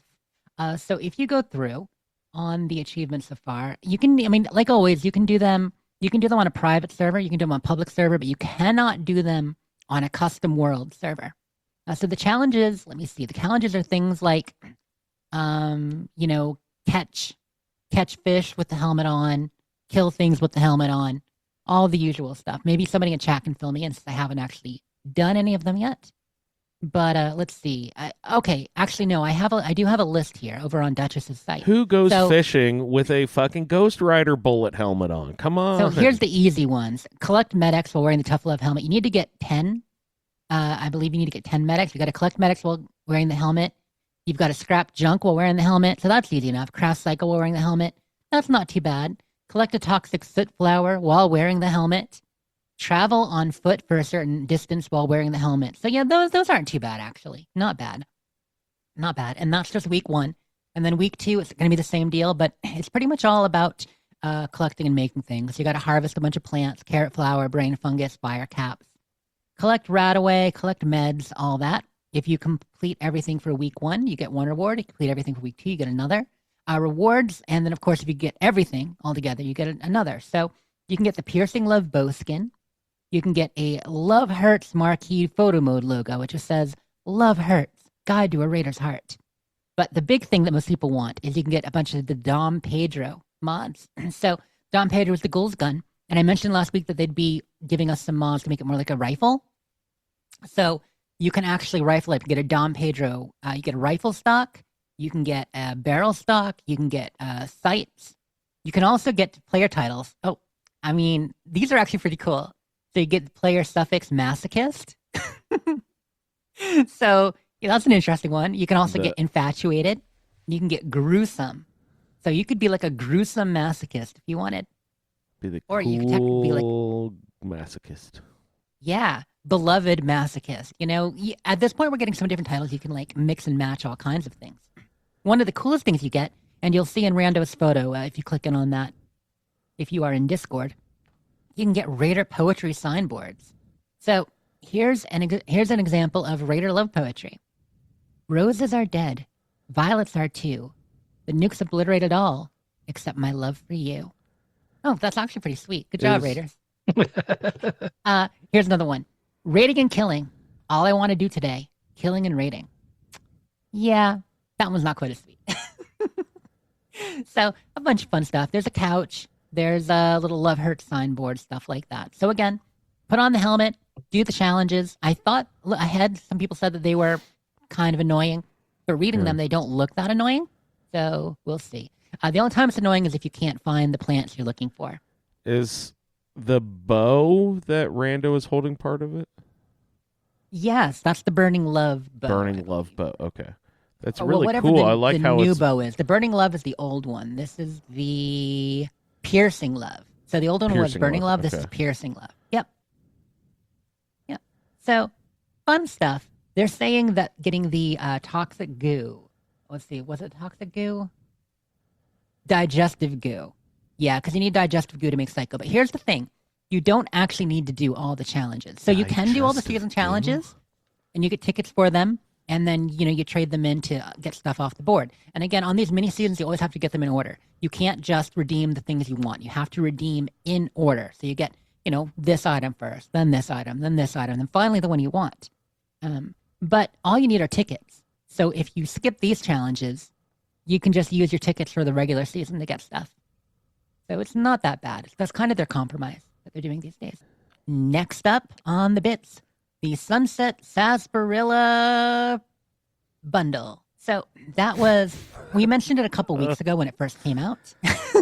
But if you have Xbox Game Pass, make sure you go to the perks section of Game Pass on your Xbox dashboard. If you might even be a little icon there. It was for me, but it might even be an icon on your Xbox dashboard. But go in, log in with your Game Pass, and you can claim the Sunset Sarsaparilla Mr. Fuzzy and a neon sign. And it's a bundle for everybody who owns Game Pass. It's free. If you're on Steam, if you play on Steam and you want to be able to get it, you have to link your Xbox account to your Bethesda account. Hopefully it already is if you have one, and then you can claim it. I think there might be another way to claim too, but the primary way is Game Pass. So yeah, it's just a free bundle, and it's got a Mr. Fuzzy and a neon sign. There's also a Game Informer article just came out today that I wanted to highlight. Yeah. Game Informer, they did, I believe it's a set of 3 articles. It should be in the print magazine, and it's on the website. Maybe we should actually put the links to these in chat. I think that would be cool. They still have a print magazine? Well, if you might recall, Game Informer was actually closed for about a year. So they were owned by GameStop, the game store. They were one of the few parts of GameStop making money. But of course, GameStop closed them because GameStop is dumb and we don't like them. So for about a year, a little over a year, a Game Informer was shut down. The magazine stopped going out. They weren't working. But behind the scenes, they were working to restart the company, get the rights to it, and reopen. And so they did. It was a little over, was it 2 years ago now? Because this is about 2 to 3 years ago. But they came back and they relaunched the website. Yeah, no, it was just a little over a year ago. They relaunched the website before Christmas. And when they relaunched the website, GameInformer.com, turned out they had actually been writing articles and reviews for stuff that came out over the last year and just not publishing them. So they were still ready to go and hit the ground running when they came back. Wow. That's very awesome. Good job. And then I believe it was late last summer, they said we'll be launching a print magazine again too. So initially they just came back as a website, but they were working to get a print magazine. And now, they are pretty much the only print magazine for video games now. And you can subscribe. And hey, do it if you want to support that kind of stuff, because that's amazing. I don't think I don't have any magazine subscriptions anymore. I don't have physical reading subscriptions. People don't like as much. Anymore. You pick them up at the newsstand when you're going to be flying or something sometimes. Maybe you get them at the airport, maybe you get them in the doctor's office, but a lot of us don't have subscriptions anymore. But this is a good one because, I grew up with Game Informer. I've had many an hour sipping coffee on the porch, flipping through my Game Informer, latest issue, Dude, so. Nintendo Power was the fucking Bible as a kid. Right? I was just talking. Loved Nintendo Power. Like a couple weeks ago, I was talking about the Dragon Warrior issue that came out in 88 or 89. It's one of the first issues I got, and it had the entire walkthrough of the game in the magazine. That's so cool. That's impossible. Or the Metroid maps in Nintendo Power. You remember those, Andrew? The best things ever were the maps that they included in that magazine. I loved all that shit. Yeah, it was so cool. But anyway, there is a series of articles called An Oral History of Fallout. And they're written by Brian Shea. And so he talked with people at Bethesda. He talked to people from Interplay, some of the original creators. And in Oral History of Fallout, there are 3 articles. Part 1 is the creation. Part 2 is the Bethesda era. And part 3 is going to live service in Hollywood. So basically, the first 3 games, and then the next 3 games, and then live service stuff. 76 and the TV show. So really cool stuff. And we should actually maybe put a link to it in our show notes. Awesome. Read it. Let's do that. Yeah. And I don't have this physical issue yet, but if I get it and it's in there, I'm hoping it will be. Because not everything we put on the website is in the magazine, but you would think this would be. It's a pretty big project they did. So earlier today, you were talking about your Switch 2 and installing and playing games on there. Well, Nintendo just had a partner direct 2 days ago, and people were a little bit whelmed. They were not overwhelmed. They were just whelmed. Not under, not over, just whelmed. Very few surprises there. But at the end, to close it, again, not a surprise, but fun for those of us who are Bethesda fans, Todd came out and talked about Bethesda games coming to Switch too. and it is more than we even expected.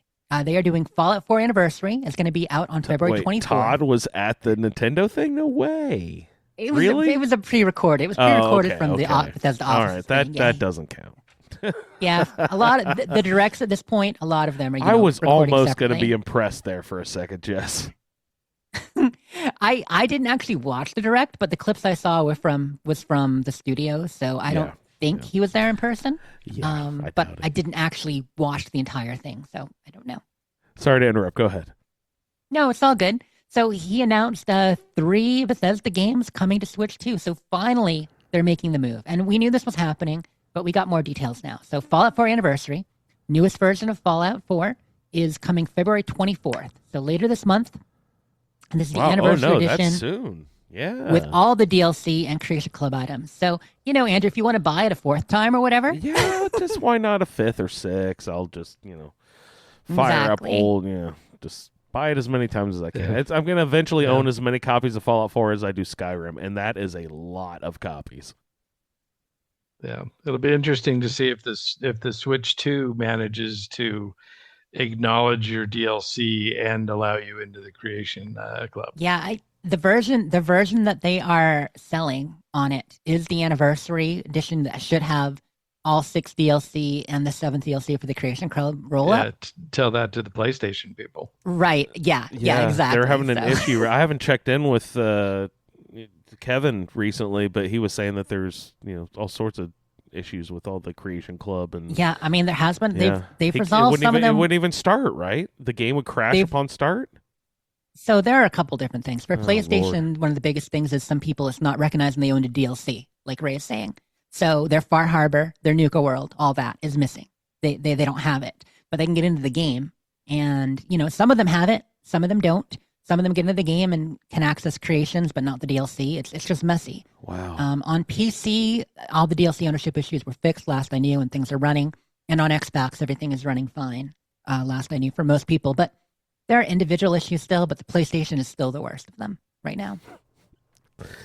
That sucks. I'm sorry, PlayStation people. Yeah. He also announced Indiana Jones, which isn't officially. It's not a Bethesda Game Studios game, but it's it's made it was Machine Games who did that. And again, Todd helped work on the story for that.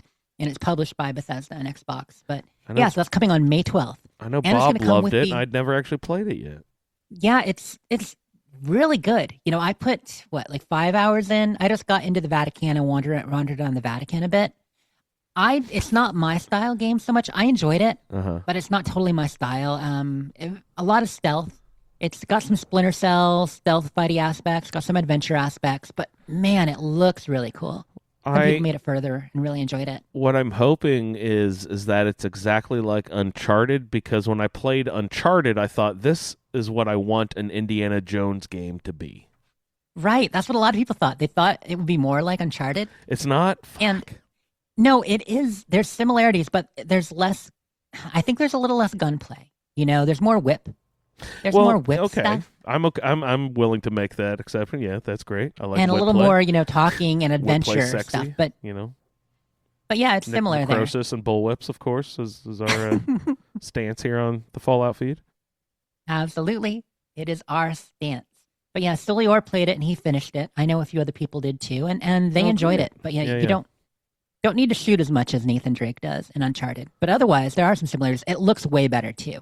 Like if you thought Uncharted was cinematic, this is crazy cinematic. Yeah. It's like playing a movie. Does Spielberg's production company have anything to do with it, since it's like characters they created and stuff? How does the licensing? I honestly don't know. I imagine work? It's licensed, but I don't know at this point. Yeah, okay.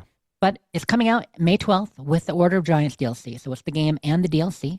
And then later in the year, but they don't have an actual date for it yet, the Oblivion Remakester is coming to Switch too. The whole Oblivion Remaster. So all the DLC for that too. God damn, I can buy a 4th version of that game too. All right, you guys.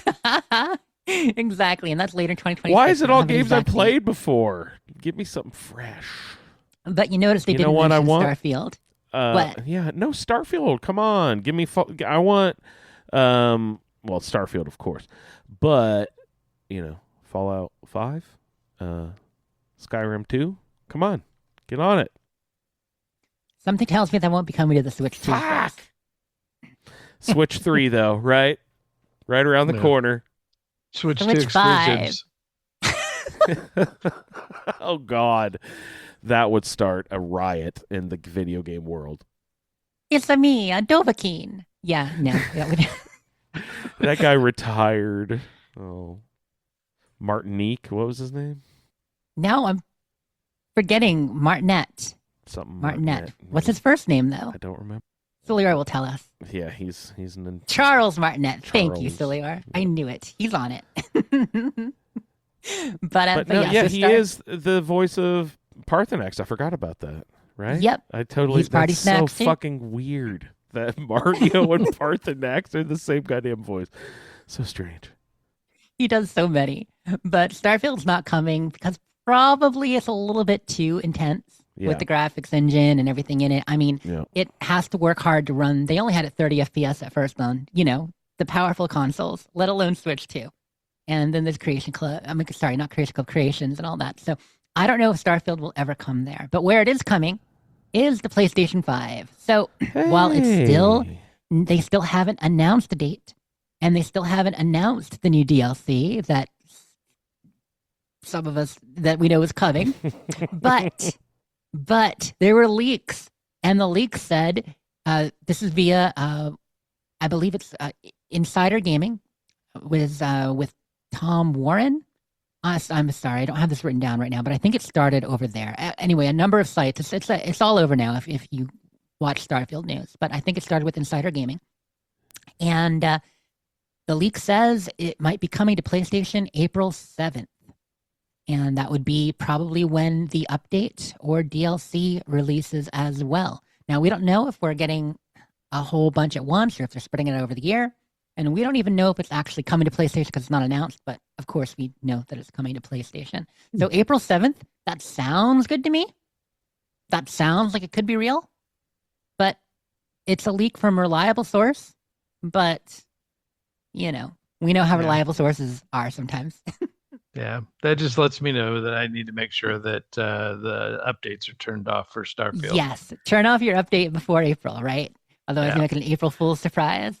Yeah, so it doesn't thrash your installs. Absolutely. Because hopefully at that point, I'll be playing Genesis. Yeah, you should be, right? Yeah, that'd be awesome. Where he's gonna make if I ever get home.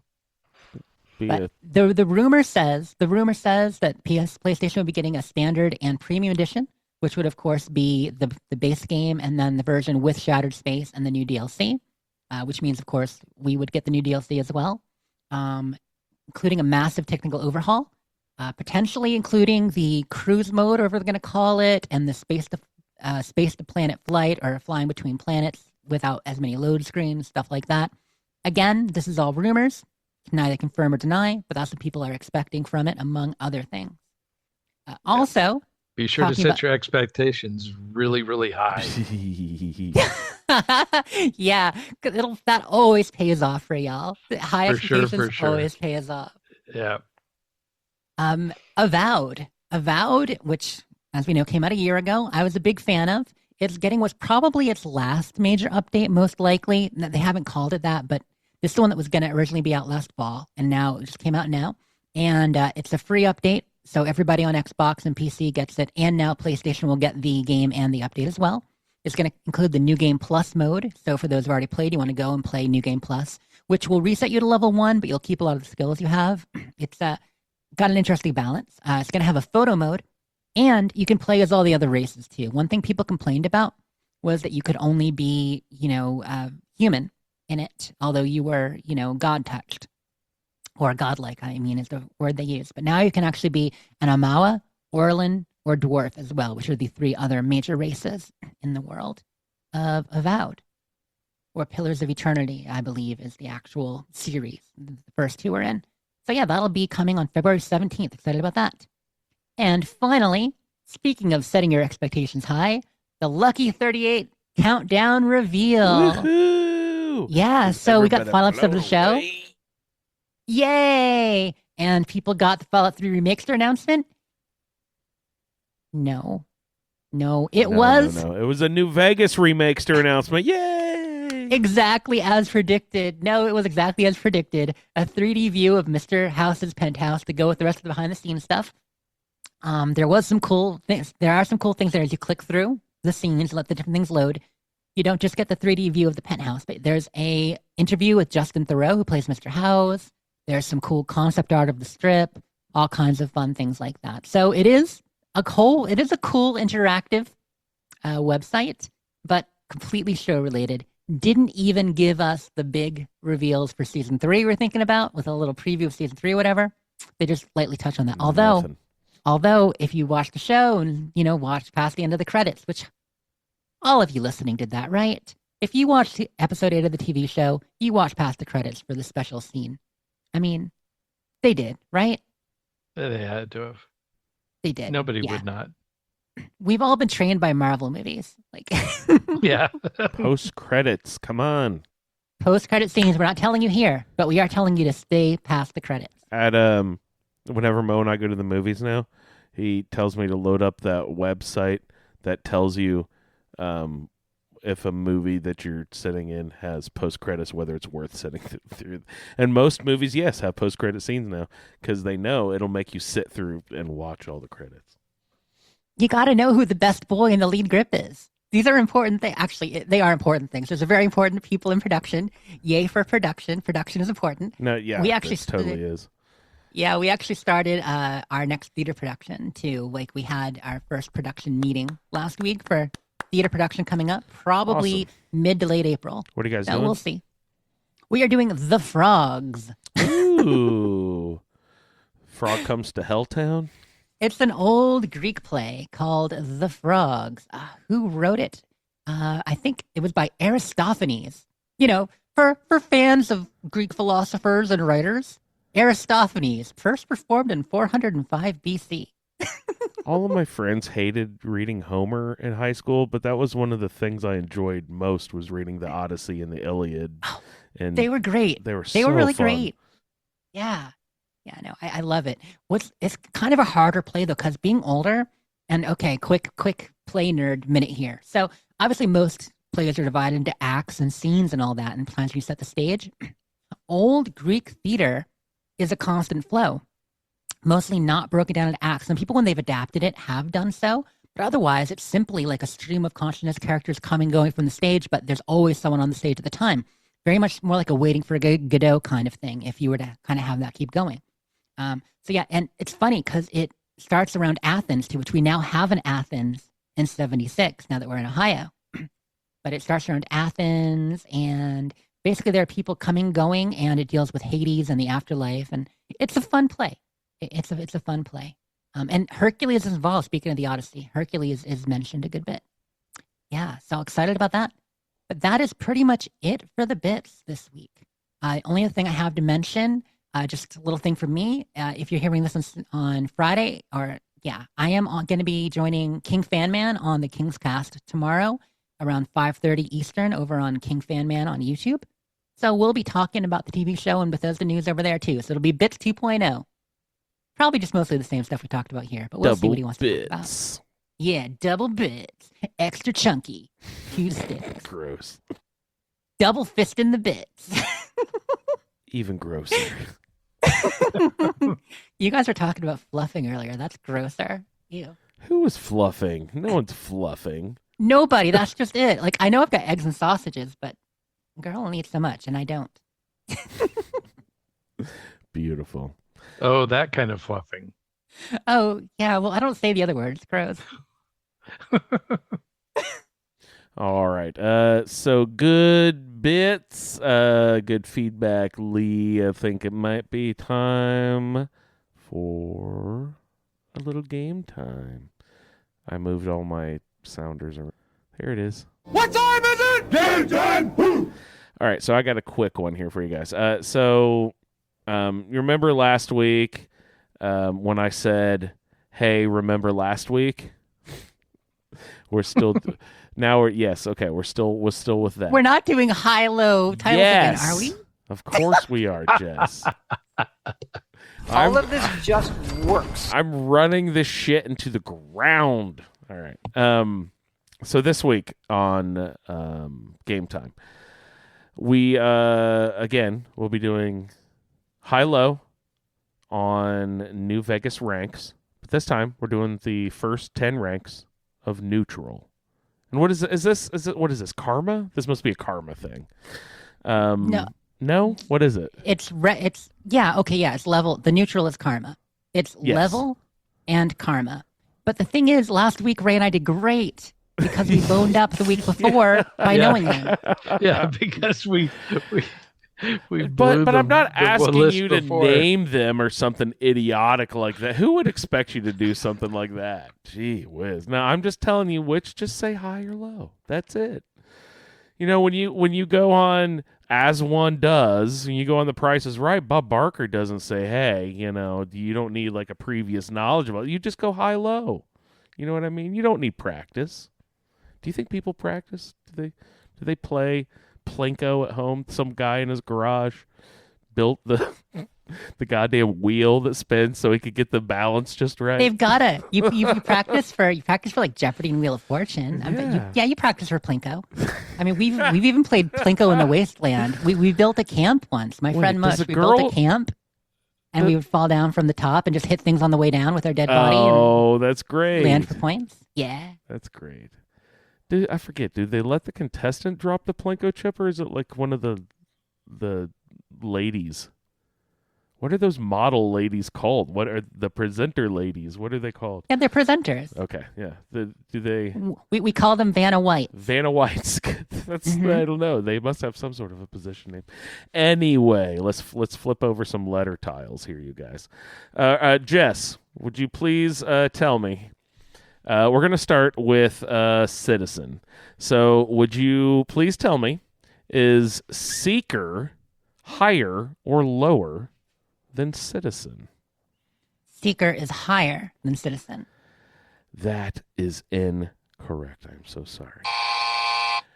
Ray, is Adventurer higher or lower than Seeker? All right, so Jess said Seeker was higher than Citizen, and I was wrong. Okay. So that means that Seeker was lower than Citizen, which means the next one is going to be higher. Probably. And you are correct. Jess, Vagabond of the Wastes, higher or lower than Adventurer? So Adventurer was higher than Seeker. Was Adventurer higher than Citizen? I'm just curious. You know, a little hint here. Yes. Thank you. Adventurer is higher than Citizen. What's the one I'm supposed to guess now? Vagabond of the Wastes. Oh, man. Whenever anything is of the Waste, I feel like it should be higher. Now, if I remember correctly, Ranger of the Waste was around 6 or 7. So, assuming Vagabond, the Waste, is about the same, I'm going to go with higher. Very good. That's great reasoning. I like the sounding out the reasoning and everything. Okay, Ray, Vagabond of the Wastes. Is Observer higher or lower? Observer. Okay, so far the answer to everyone has been higher. So I am going to go with higher. I'm trying to decode your rationale for just where I'm picking them. I'm just hopping over the list. So I'm going higher. Higher, and what did I say? Was Observer the one I just said? Yeah. Higher is correct. Good job. You get a ding there. Jess, we got Mercenary. Higher or lower than Observer? Was Observer higher than the last one? Yes, Observer was higher than Vagabond. Higher than Vagabond. Which I don't think that makes sense. If I look at these words, I'm not sure that they're in the correct order. Yeah, I'm pretty sure there's no rhyme or reason. No rhyme or reason, because this is not how I would rank them. Somehow I lost my Mysterious Stranger sound clip. Oh, no. I was all excited. I was going to give Ray Mysterious Stranger for, getting that one right and being so good. But, yeah, I lost it. Weird. Okay. This one is going to be lower, Andrew. Lower. Yes, of course. Lower is correct. What did I say? Mercenary? Is that the one I just said? See, that's the Mercenary, trouble. yep. I keep forgetting which one I just said. All right. Ray, we got a Desert Scavenger. Desert Scavenger. Higher or lower than a mercenary? I'm sticking with my higher. Very good, Ray. Good job. Wow. That the Vuvuzela of rejoicing. No, that was a Super Mutant Hound. You are so bad at that game. The Mutant Hound of rejoicing. Okay, I guess. We just used Desert Scavenger. Was Desert Scavenger the last one we did? Wanderer. Yeah. Jess, you're up on Wanderer.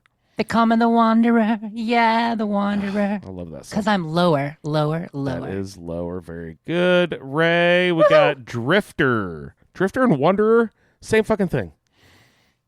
Except Drifter wears a little bit rattier clothes, maybe, than a Wanderer.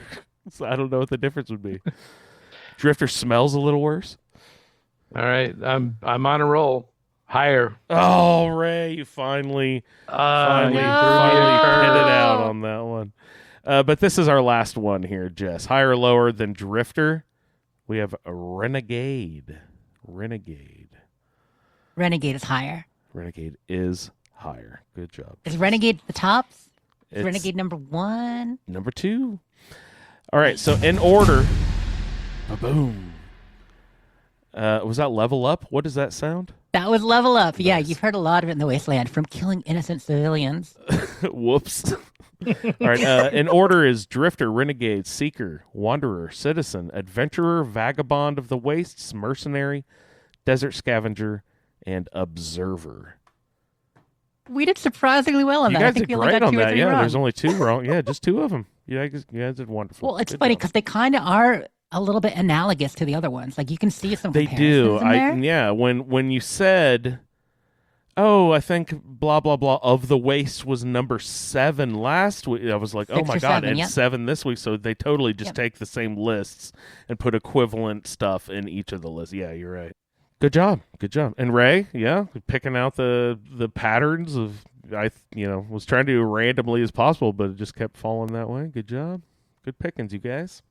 All right, that was game time for this week.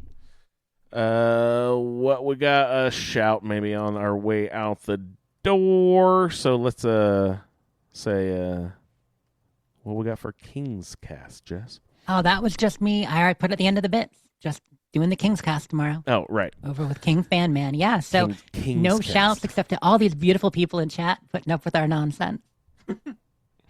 Shouts to the beautiful people in chat. All right. And the ugly ones too.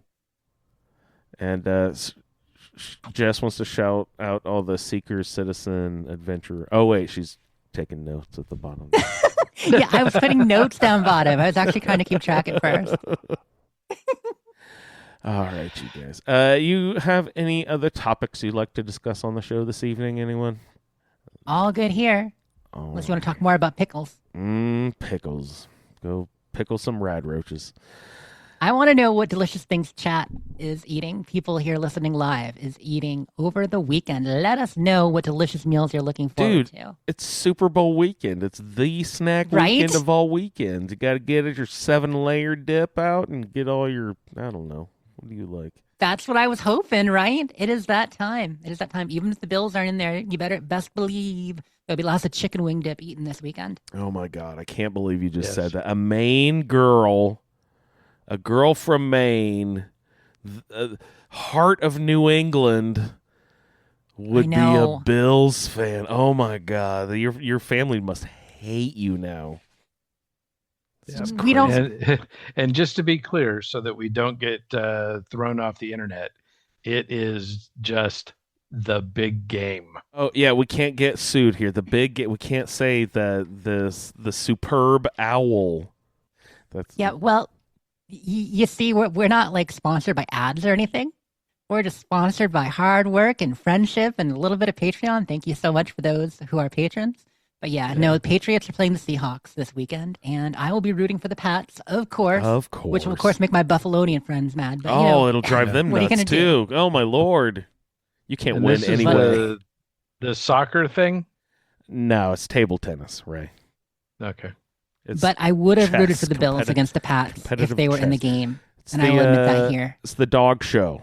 That's the. Did you see the Doberman won the Westminster? Oh, she was beautiful. Beautiful pup. Oh, she was. Yeah. Yeah, I love the Westminster Dog Show. Yeah. And Puppy Bowl. That's always my favorite Super Bowl activity. Is on Animal Planet they do the Puppy Bowl every weekend or whatever. It's supposed to be the cutest puppies ever. Cutest puppies. And I think they have a senior edition this year too, so they're going to have like old dog because it's just like why just adopt out little pups when there's also senior dogs who need our love too. So they've added a senior division as well. Watch them plod along. There's just going to be an old Irish setter with a white face, his leg down on its side, and puppies like using him as a trampoline. I'm getting shrimp cocktail in chat. People are looking forward to the shrimp cocktail this weekend. Shrimp cocktail? You had a Super Bowl party with your monocle and your pinky up? What are you doing? Upscale Super Bowls, I guess. You get yourself some wings, bro. At least make it ceviche. Is that like fish soup or something? What is that again? No, that's the lemon fish. Oh, the lemon cooked thing that it's actually raw, but you let the acid, quote unquote, cook the meat for you. It's the best. I'm not sure if I'd be able to tackle that. I see what you did there. Just trying to reel you guys in. Alrighty, you guys.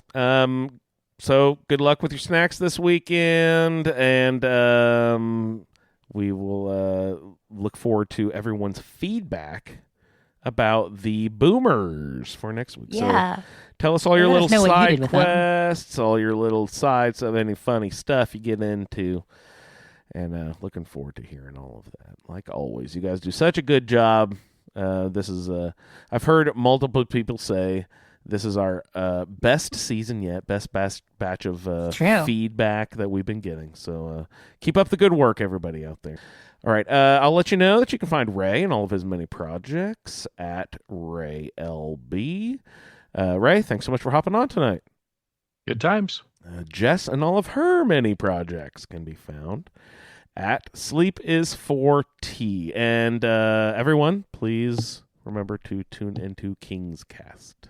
Is that tomorrow? It's going to be fun. And yes, and I should do one more big shout because I'm not going to be here next week, y'all. Uh-oh. Is it Fashnock? We already talked about going. I'm going to Fashnock. So I'm going to be in West Virginia, Mountain Mama, having a grand old time. And on Friday, specifically, at El Gato Pub on Twitch. So that's twitch.tv/El Gato Pub.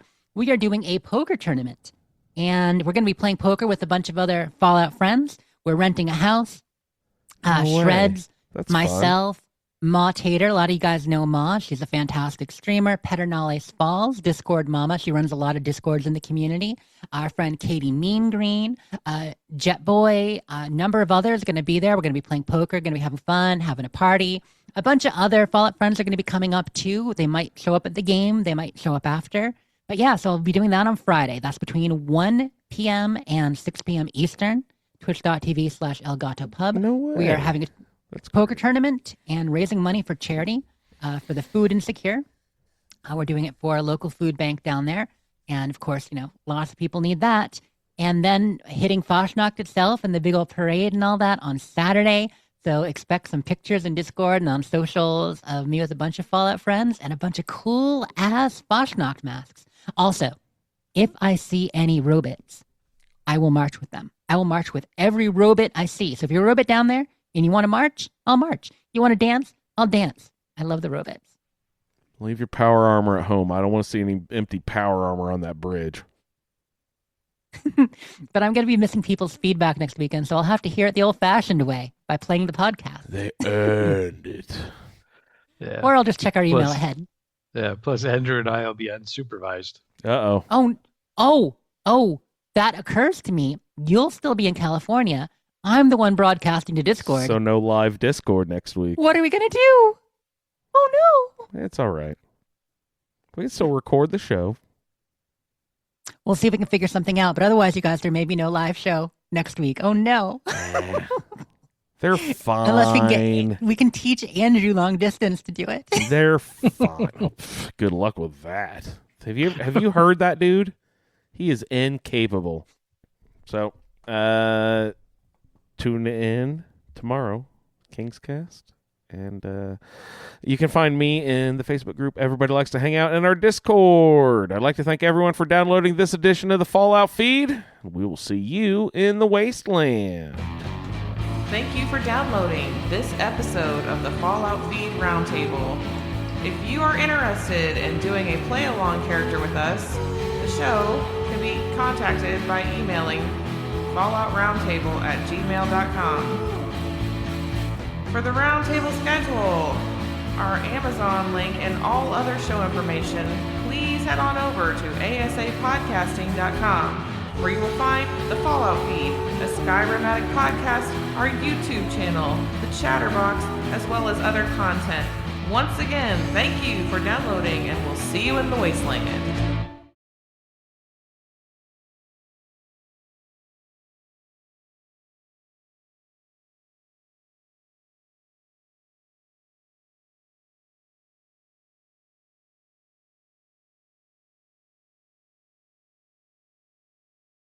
Slay the princess. The Lady in the Lake. Double fisted. I The love lake it. weed. Plus, I like getting down